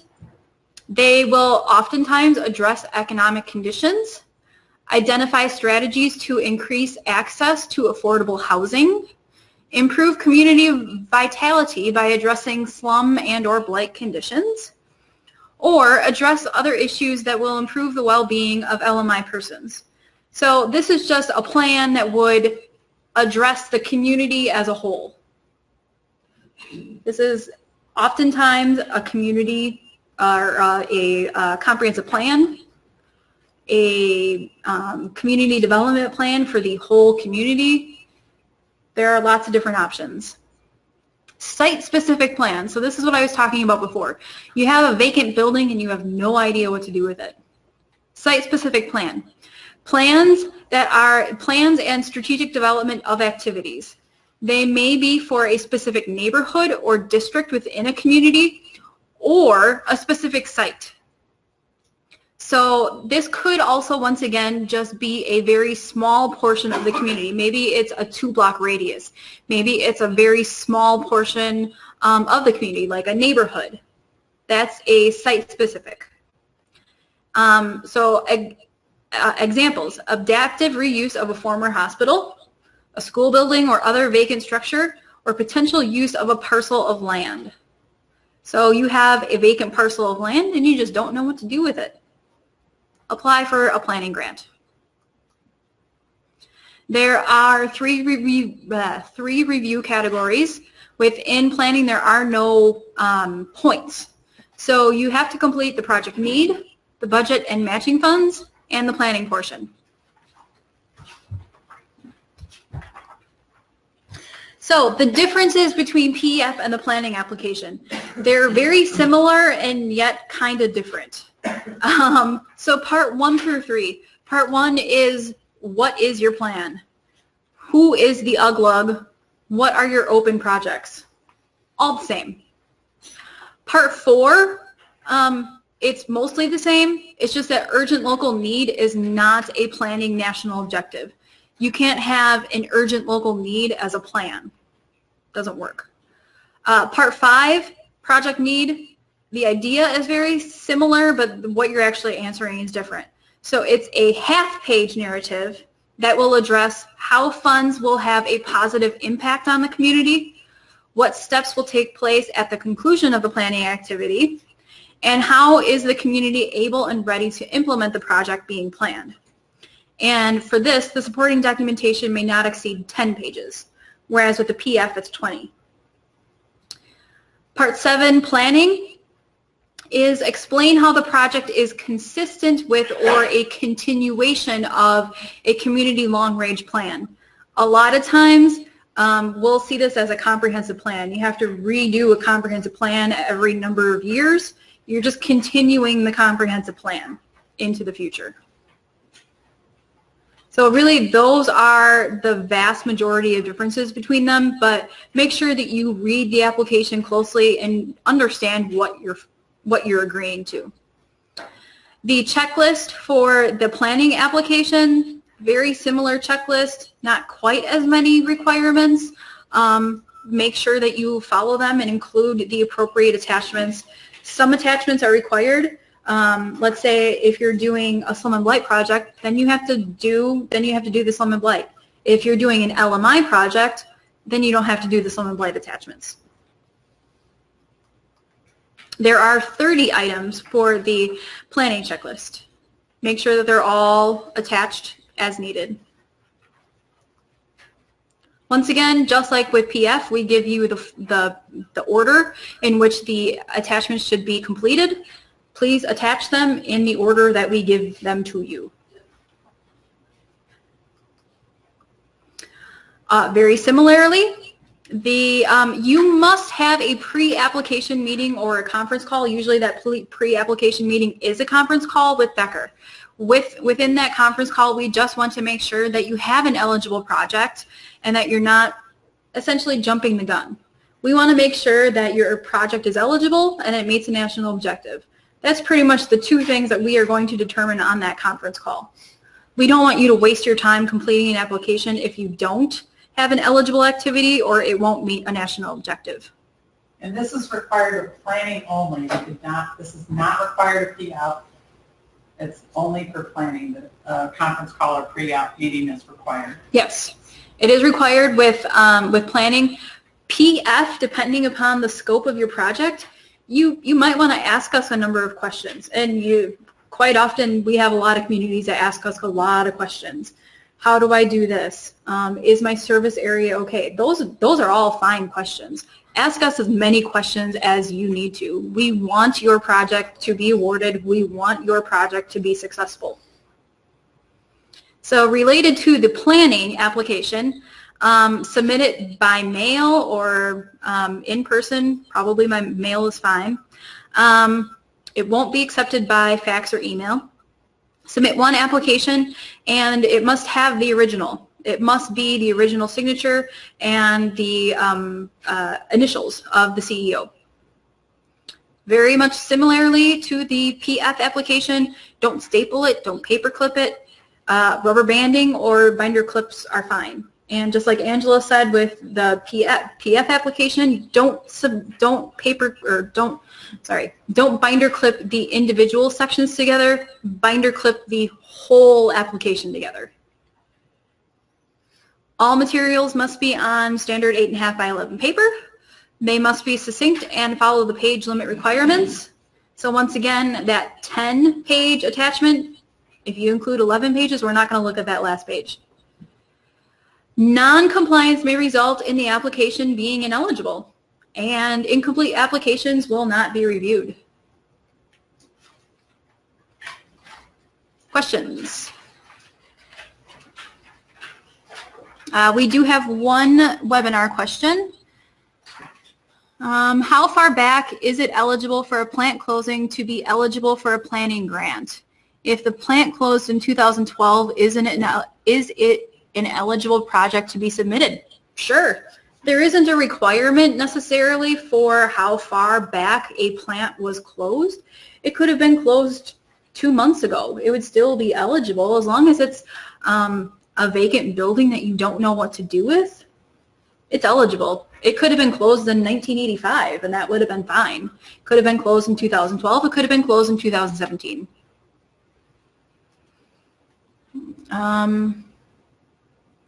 Who is the primary contact for that pre-application call? Any of us. Any Decker Bureau of Community Development staff. Myself, Angela, Mark, Dave, Miriam, Joe. You could even ask Stan or Tamara to get in contact with one of us. Just contact one of us and we can help you. We have a general email inbox yes. as well. You can submit stuff there to this chat. Yes. And the pre-application meeting or call will include, it won't just include, say, the person writing the application. It will have to include at least one representative from the local government that will be applying and can be somebody else, a third party if someone is helping you with your application.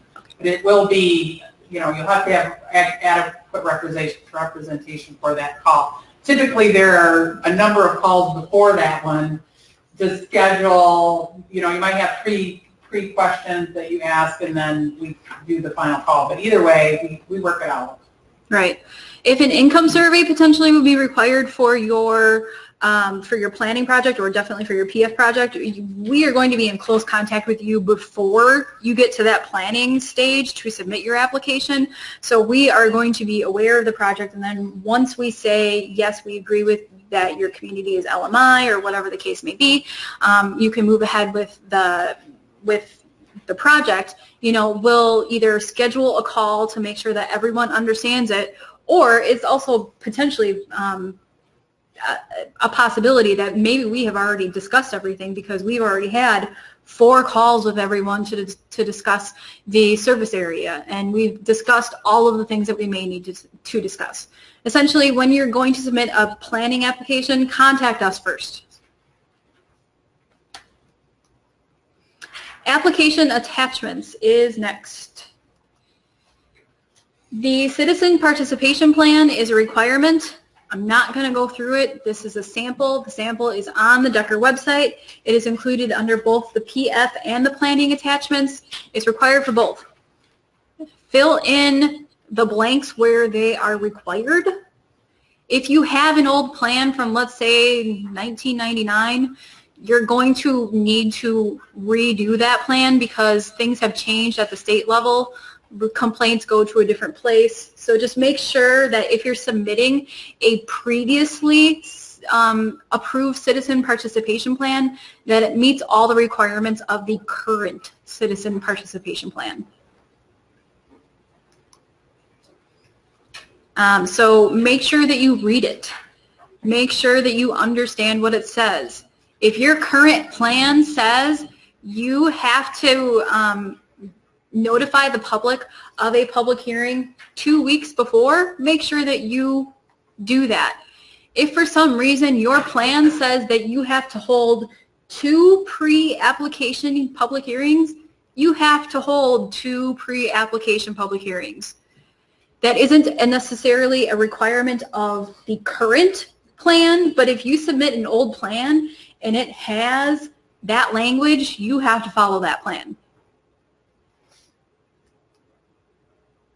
Notice of hearings, so make sure you read that part. If you don't have a plan in place, adopt this one and follow it.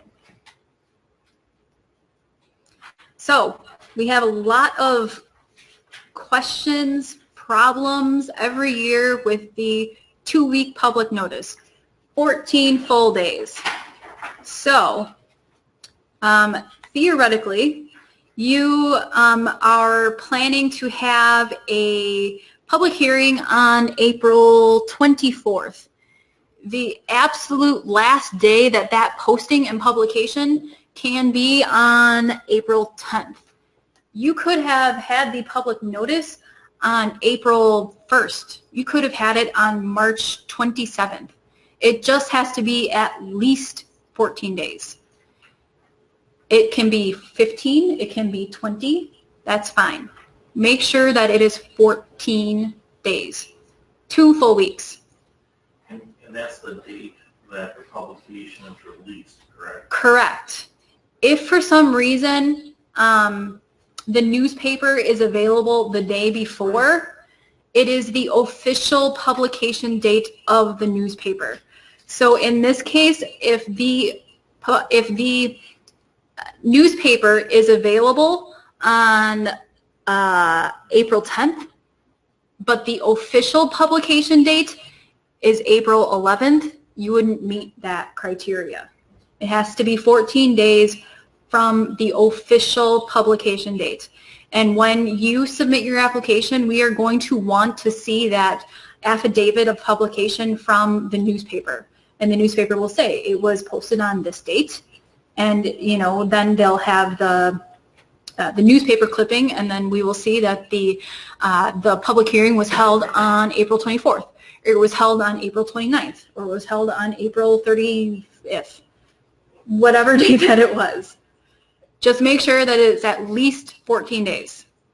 And we don't like having to reject applications because this doesn't happen, but we have to. And there's usually been at least one a year. So we like to say you need 2 weeks, but sometimes it takes 3 weeks to get 2 weeks. If you know you need to have one because you're applying, start it now. Again, you can have it a month. You can have it 6 weeks early. It just has to be more than 2. Yes. So also within your packet of attachments was the public notice, state statutes, whatever it's formally called in there. That tells you exactly what is required. It says that the date of publication does not count, but the public hearing date does. So essentially, day 1 is the date after the publication date. Make sure that you have at least 14 days. 15 is fine, 17 is fine, 21 is fine.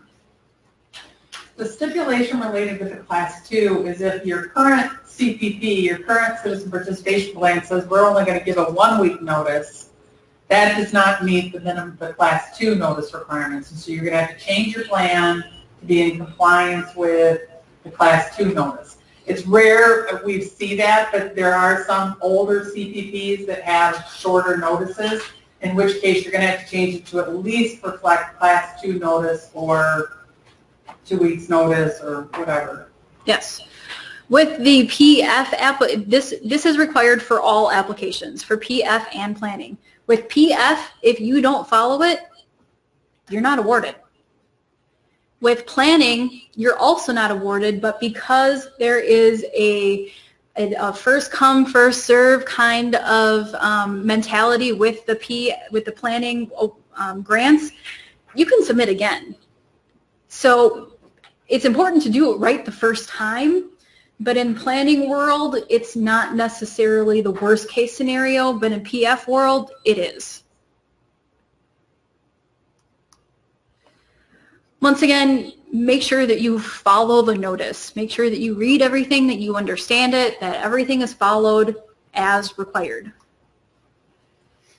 I can't read that. So this just tells you when things will be held, and then it says so there is essentially a pre-application requirement for a public hearing.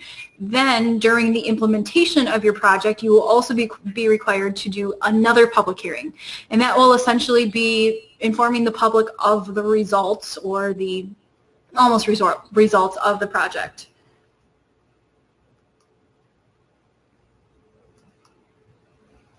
Complaints, this is where we see a lot of the old language. Many years ago, complaints went to a different address. Make sure that it's the current address. Can we just put Mark's name in there? I don't think. I have bosses too. I don't think Mark would like that. The date. Okay, so the next one is the policy on civil rights demonstrations. Once again, if you have submitted an application within the last 2 years, you probably already have this on file. You don't need to adopt it again. You just need to submit it again to show us. If you have never submitted an application or you don't have this on file, then you need to. So what are you going to use for the time? I mean, 5 years, 3 years, only 2 years? If it's current, and it has Yes. the current language, so we don't know when we would change it.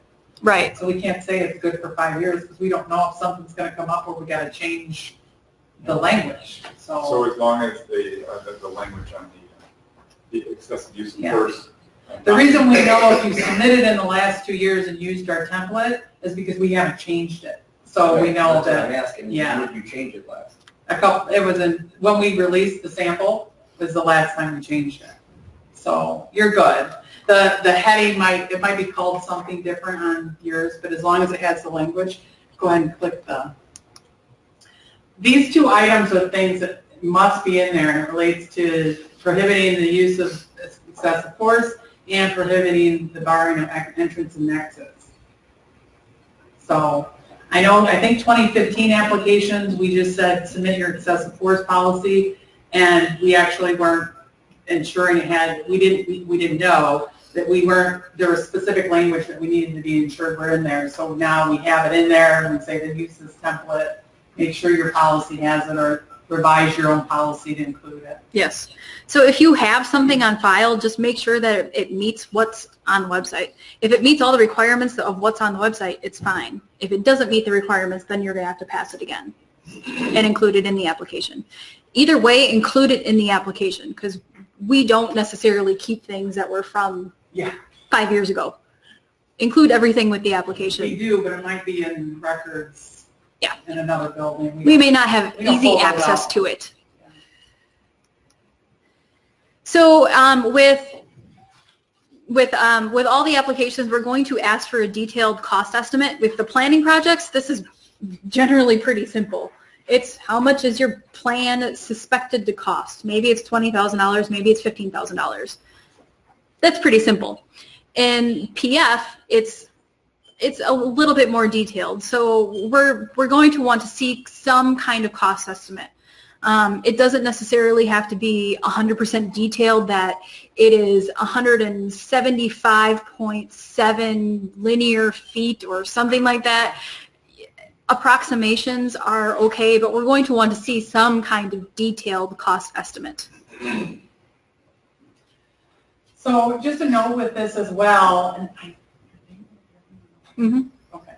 Just if you say you're proposing a multi-purpose facility, say you're going to do a community center and half of it's going to be exclusively for a senior center, you have to be able to distinguish the cost of the senior center, but we're going to look for you to show, okay, here's the project cost, and this is how we determine this is the cost for the senior center. You can't just say senior center $500,000, and we need to know how you come up with that, because we're going to look at square footage and things like that with your multi-purpose facility to verify that your budget that you're proposing makes sense for that senior center. And it's true even if it's not a multi-purpose facility. We got to be able to tell if your budget makes sense. And to do that, we're going to need some detail. With that example, would the community center be eligible too, though? Only if it's a community-wide LMI. So we have communities that are not LMI, 100%. They aren't 51% LMI. So they're just going to propose the senior center, which will be limited clientele. Right. The rest of it can't be part of the project. Right. But in Nate's example, if the community was LMI and they wanted to include a community center and a senior center, both would be eligible in one building. Right, yeah, you would just propose it as one big center. You wouldn't separate those out. Right. But if for some reason there was also a village hall in there, you would have to separate those costs. The authorizing resolution to commit match, once again, important. It's not required. It is important, though, because once again, it's that tool that we use to determine how committed the funds are to the project. So not required, but still highly recommended.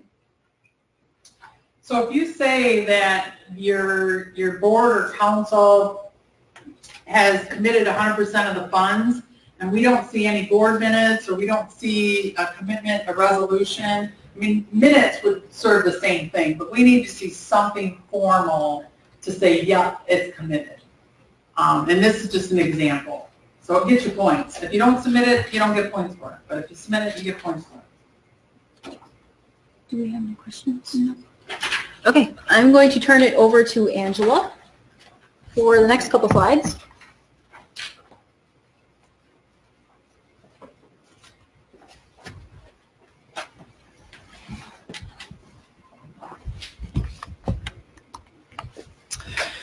So some other attachments that we require are related to your water and sewer rates. So we've made some changes over the last couple of years. So if you've applied recently, you kind of know that we've requested some additional documentation or revised some documentation so that we can verify or determine how you've come up with the water and sewer rates that are in your application. So this would be only for PF projects, obviously, because it relates to the financial need portion of your application. Oops. For water and sewer rates, we used to get packets of things and enterprise statements that were 20 pages long and things like that, and half the time we still couldn't determine how you figured out your rates. So what we've done is simplified it. One, we want a formal record of your water and sewer rates. So basically, what do you give your community members? Is it posted on your website? So a lot of communities post their rates on the website. That's sufficient. There's a couple samples here, but you can a lot of folks have them. Or maybe a billing statement that you give to a customer. If the billing statement has the rates on it, that can be good. We just need something that clearly shows us a proof of your water rates. Typically things like Public Service Commission letters that are 10 pages, 20 pages long, and we still can't tell because of the rates of how they're presented. I mean, we want something simple. Where do you publish? How do you communicate to your community members what the rates are? So just give us something simple. And it should be some formal record or something that you produce either on the website, again, or that you give to customers. The other thing that we've added, this was just last year that we added this, was a calculations worksheet of how you figured out your water and sewer rates. This is an attachment. It is editable or fillable so that you can change it, because you may have, we did know that a lot of people factor in different things related to their water and sewer rates. So you have some ability to change those. Those are just provided as templates to give you an idea of the detail that we are looking for when we say, show us how you calculated your water and sewer rates based on 70,000 gallons. So we provide the tool for you. I think it's pretty straightforward. You can use it or modify it or give us a different version of it, but ultimately we're looking for this level of detail. And as I had covered earlier, if you have fire protection, residential fire protection as part of your water billing utility, then you can include that as part of your calculation. If you don't, if it's billed through other means or folded into your taxes or whatever, you would not do that. You would only include it if it's in your water utility billing. So another item, and just so you know, we aren't going through every single attachment that is on the attachment list, because as Amanda said, there are 34 attachments for PF and 30 for planning, and we could be here all day. And I think for a lot of them, they're pretty self-explanatory. We give you all the templates that you need for the things that are required. There are things that are not templates. They're things that you have to submit, and this is one of them where we're going to get into a few maps just briefly to talk about. But ultimately, we're going to leave you to ask us questions, read the application instructions, and many of the attachments come with instructions, or again, are pretty straightforward. So just know those are online, and we're just going over the things that are kind of key things that we want to make sure you are aware of and cover the things that we want you to cover. So one of the things that you won't get an attachment, or you won't have a template for, is your project and service area maps. These are things you're going to create, you're going to have to generate, and it's going to be based on your community and the type of project that you're doing. And you might have to submit more than one map. So what we're looking for is we need to see where the project is occurring, so we call that the project area. So where are the water and sewer lines going? Where's the road improvements? Where's the community center going to be located? What building are you going to rehab? Where is the location of that? So that's the first thing. And then the other thing we need to see on a map is the service area. So who are you including? Which residences are you including as your service area? Now, if it's a community center, which we would consider community-wide benefit, you really only need to outline, okay, here's the community center location on the map, and then here's the border line around our local government. And that's all you need to do. You don't need to do anything more with that. That shows me this is the community center, that's the project area, your border of your local government, that's your service area, we're good. Of course, most projects aren't that easy and wonderful, so you have to get in more detail. In this case, so they're working on one or a couple of blocks, and they're going to do some street work and some sanitary sewer work, so they're going to mark that on their map, and then they're going to put, in this case, the red box shows these are the residences that we have determined to be the only beneficiaries, meaning the only primary beneficiaries, the direct beneficiaries of our project. So that's one thing. Another thing we're going to look at is how can we verify that this is primarily residential. So you might provide additional mapping to show that. Because the previous map, we don't know what buildings are here. We have no idea. We can't really tell. And you might combine all of these. You don't have to have them as separate. They're separated for the purposes of illustrating this. This will show us, okay, these look like residential, so just so you know, we do look these up ourselves. But we want to have record in the application as well. I mean, we get right down to street view on these things, so we can tell you which one's a Joe's garage and which one's a two-car garage with an apartment up top or whatever, when there's pictures. But for our purposes, we just want something on record in the application that we can have as reference that would reflect that, yeah, this looks primarily residential. And then the other thing that you might need to provide, and this is typical with water and sewer projects, is a more detailed map that would help us to see, and this is hard to see because of the small nature, but it's also in some of the survey materials. But you may have to show us, okay, this is a water and sewer project, and we want to see the water and sewer lines to see if there's any looping or what direction the services flow, so that if you're saying, you know, the utility is actually serving a larger area than the project area, maybe you're assuming that 4 blocks are benefited because of how the mains are connected and various work that you're doing. Then you may have to provide your water and sewer line information, or even manholes or things like that. Street work, oftentimes if you're doing fire hydrants and manholes, we'll want to see those kinds of things on the map as well. So the more detailed your project or multifaceted, the more we're probably going to look for on the map.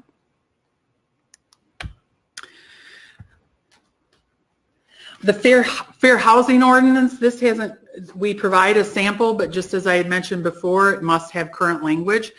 If it has old language, if it doesn't reflect the current state statute of 106.5, it will be rejected and we'll consider your application incomplete.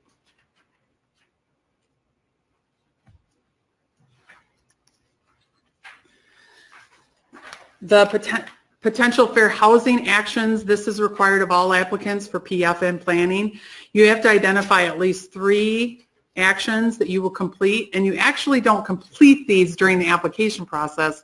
You would only complete them if you get awarded, and then during the performance period of the grant, we set a timeline in the grant agreement that says you will complete your fair housing actions by this date. And with these, you can choose the options that are provided on the template, but you also could add your own.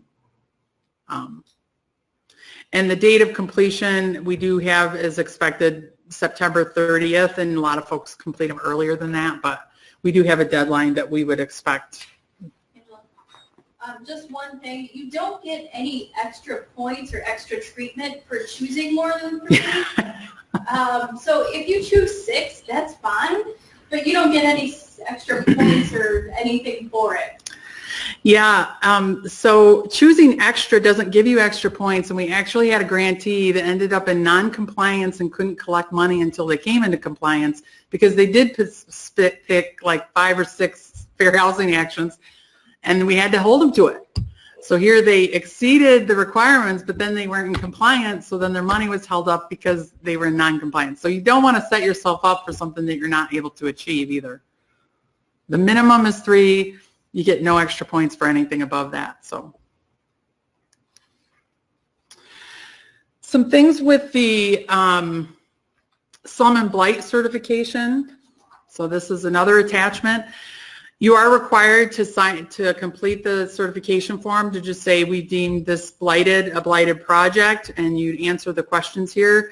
So you're going to identify whether it's area or spot, and then indicate, you know, if you've declared it or designated it as blighted. Now, with the area basis, designation does not mean you have to formally register it with the state as a blighted property. It can be a record of your board or your council saying, yes, we concur that this area is considered blighted for the purposes of the CDBG project. And then you'd have to show the conditions of the project in your application that would demonstrate that it meets the criteria of blighted. And then also just note that at least 25% of the area or the properties in the area that you're designating as blighted must show as blighted and have the one or more of the conditions that are listed on the certification page. So we provide the language and information for you on that. For spot basis, you just check. You don't have to have a formal declaration or acknowledgement by your board or council, but you do have to identify the type of spot basis, and then note that your chief elected official does have to sign this document.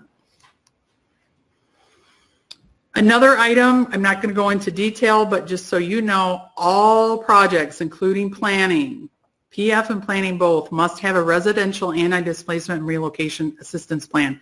This is a federal regulation. You are not eligible for CDBG funds unless you have a plan in place.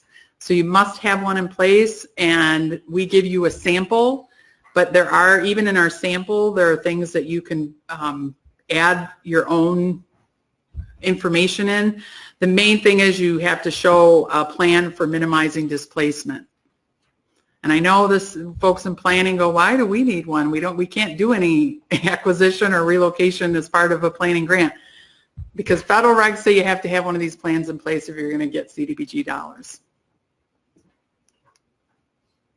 So this is where I was talking about some of the other additional criteria here. So this relates to replacing LMI housing. I'm just going to skip over here. It does have to be approved by your board or council.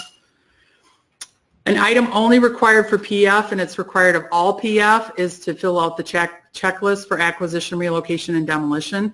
Even if you don't have acquisition, relocation, or demolition, you have to fill out the questionnaire to verify that you don't. But either way, you fill this completely out. You don't leave anything blank. So if it's all NA, put NA for all of it.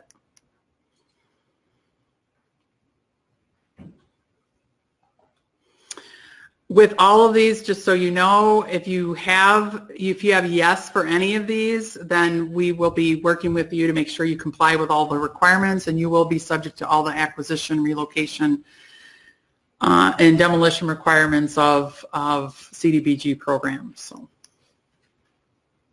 again, leave nothing blank. Finally, last couple things, statement of assurances. This must be filled out by all applicants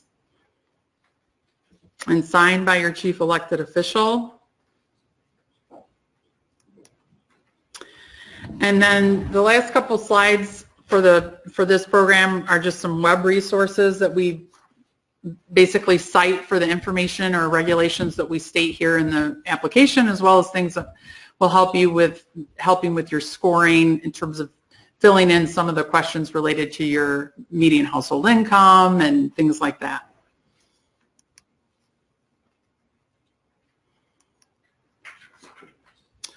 So we're going to wrap up the PF and planning portions of the session and then reopen after After that, we'll give folks a chance to step out or leave if they're going to leave, but we'll start the income survey piece in a few minutes. But are there any questions as we wrap up PF and planning? Angela, go to the next slide. Oh. Okay. Well, our direct email, you can email any of the staff. Many of you have worked with us before, so you might have a contact. You can call or email any of us. Also, you could send an inquiry to the general DOA CDBG email, which is listed here.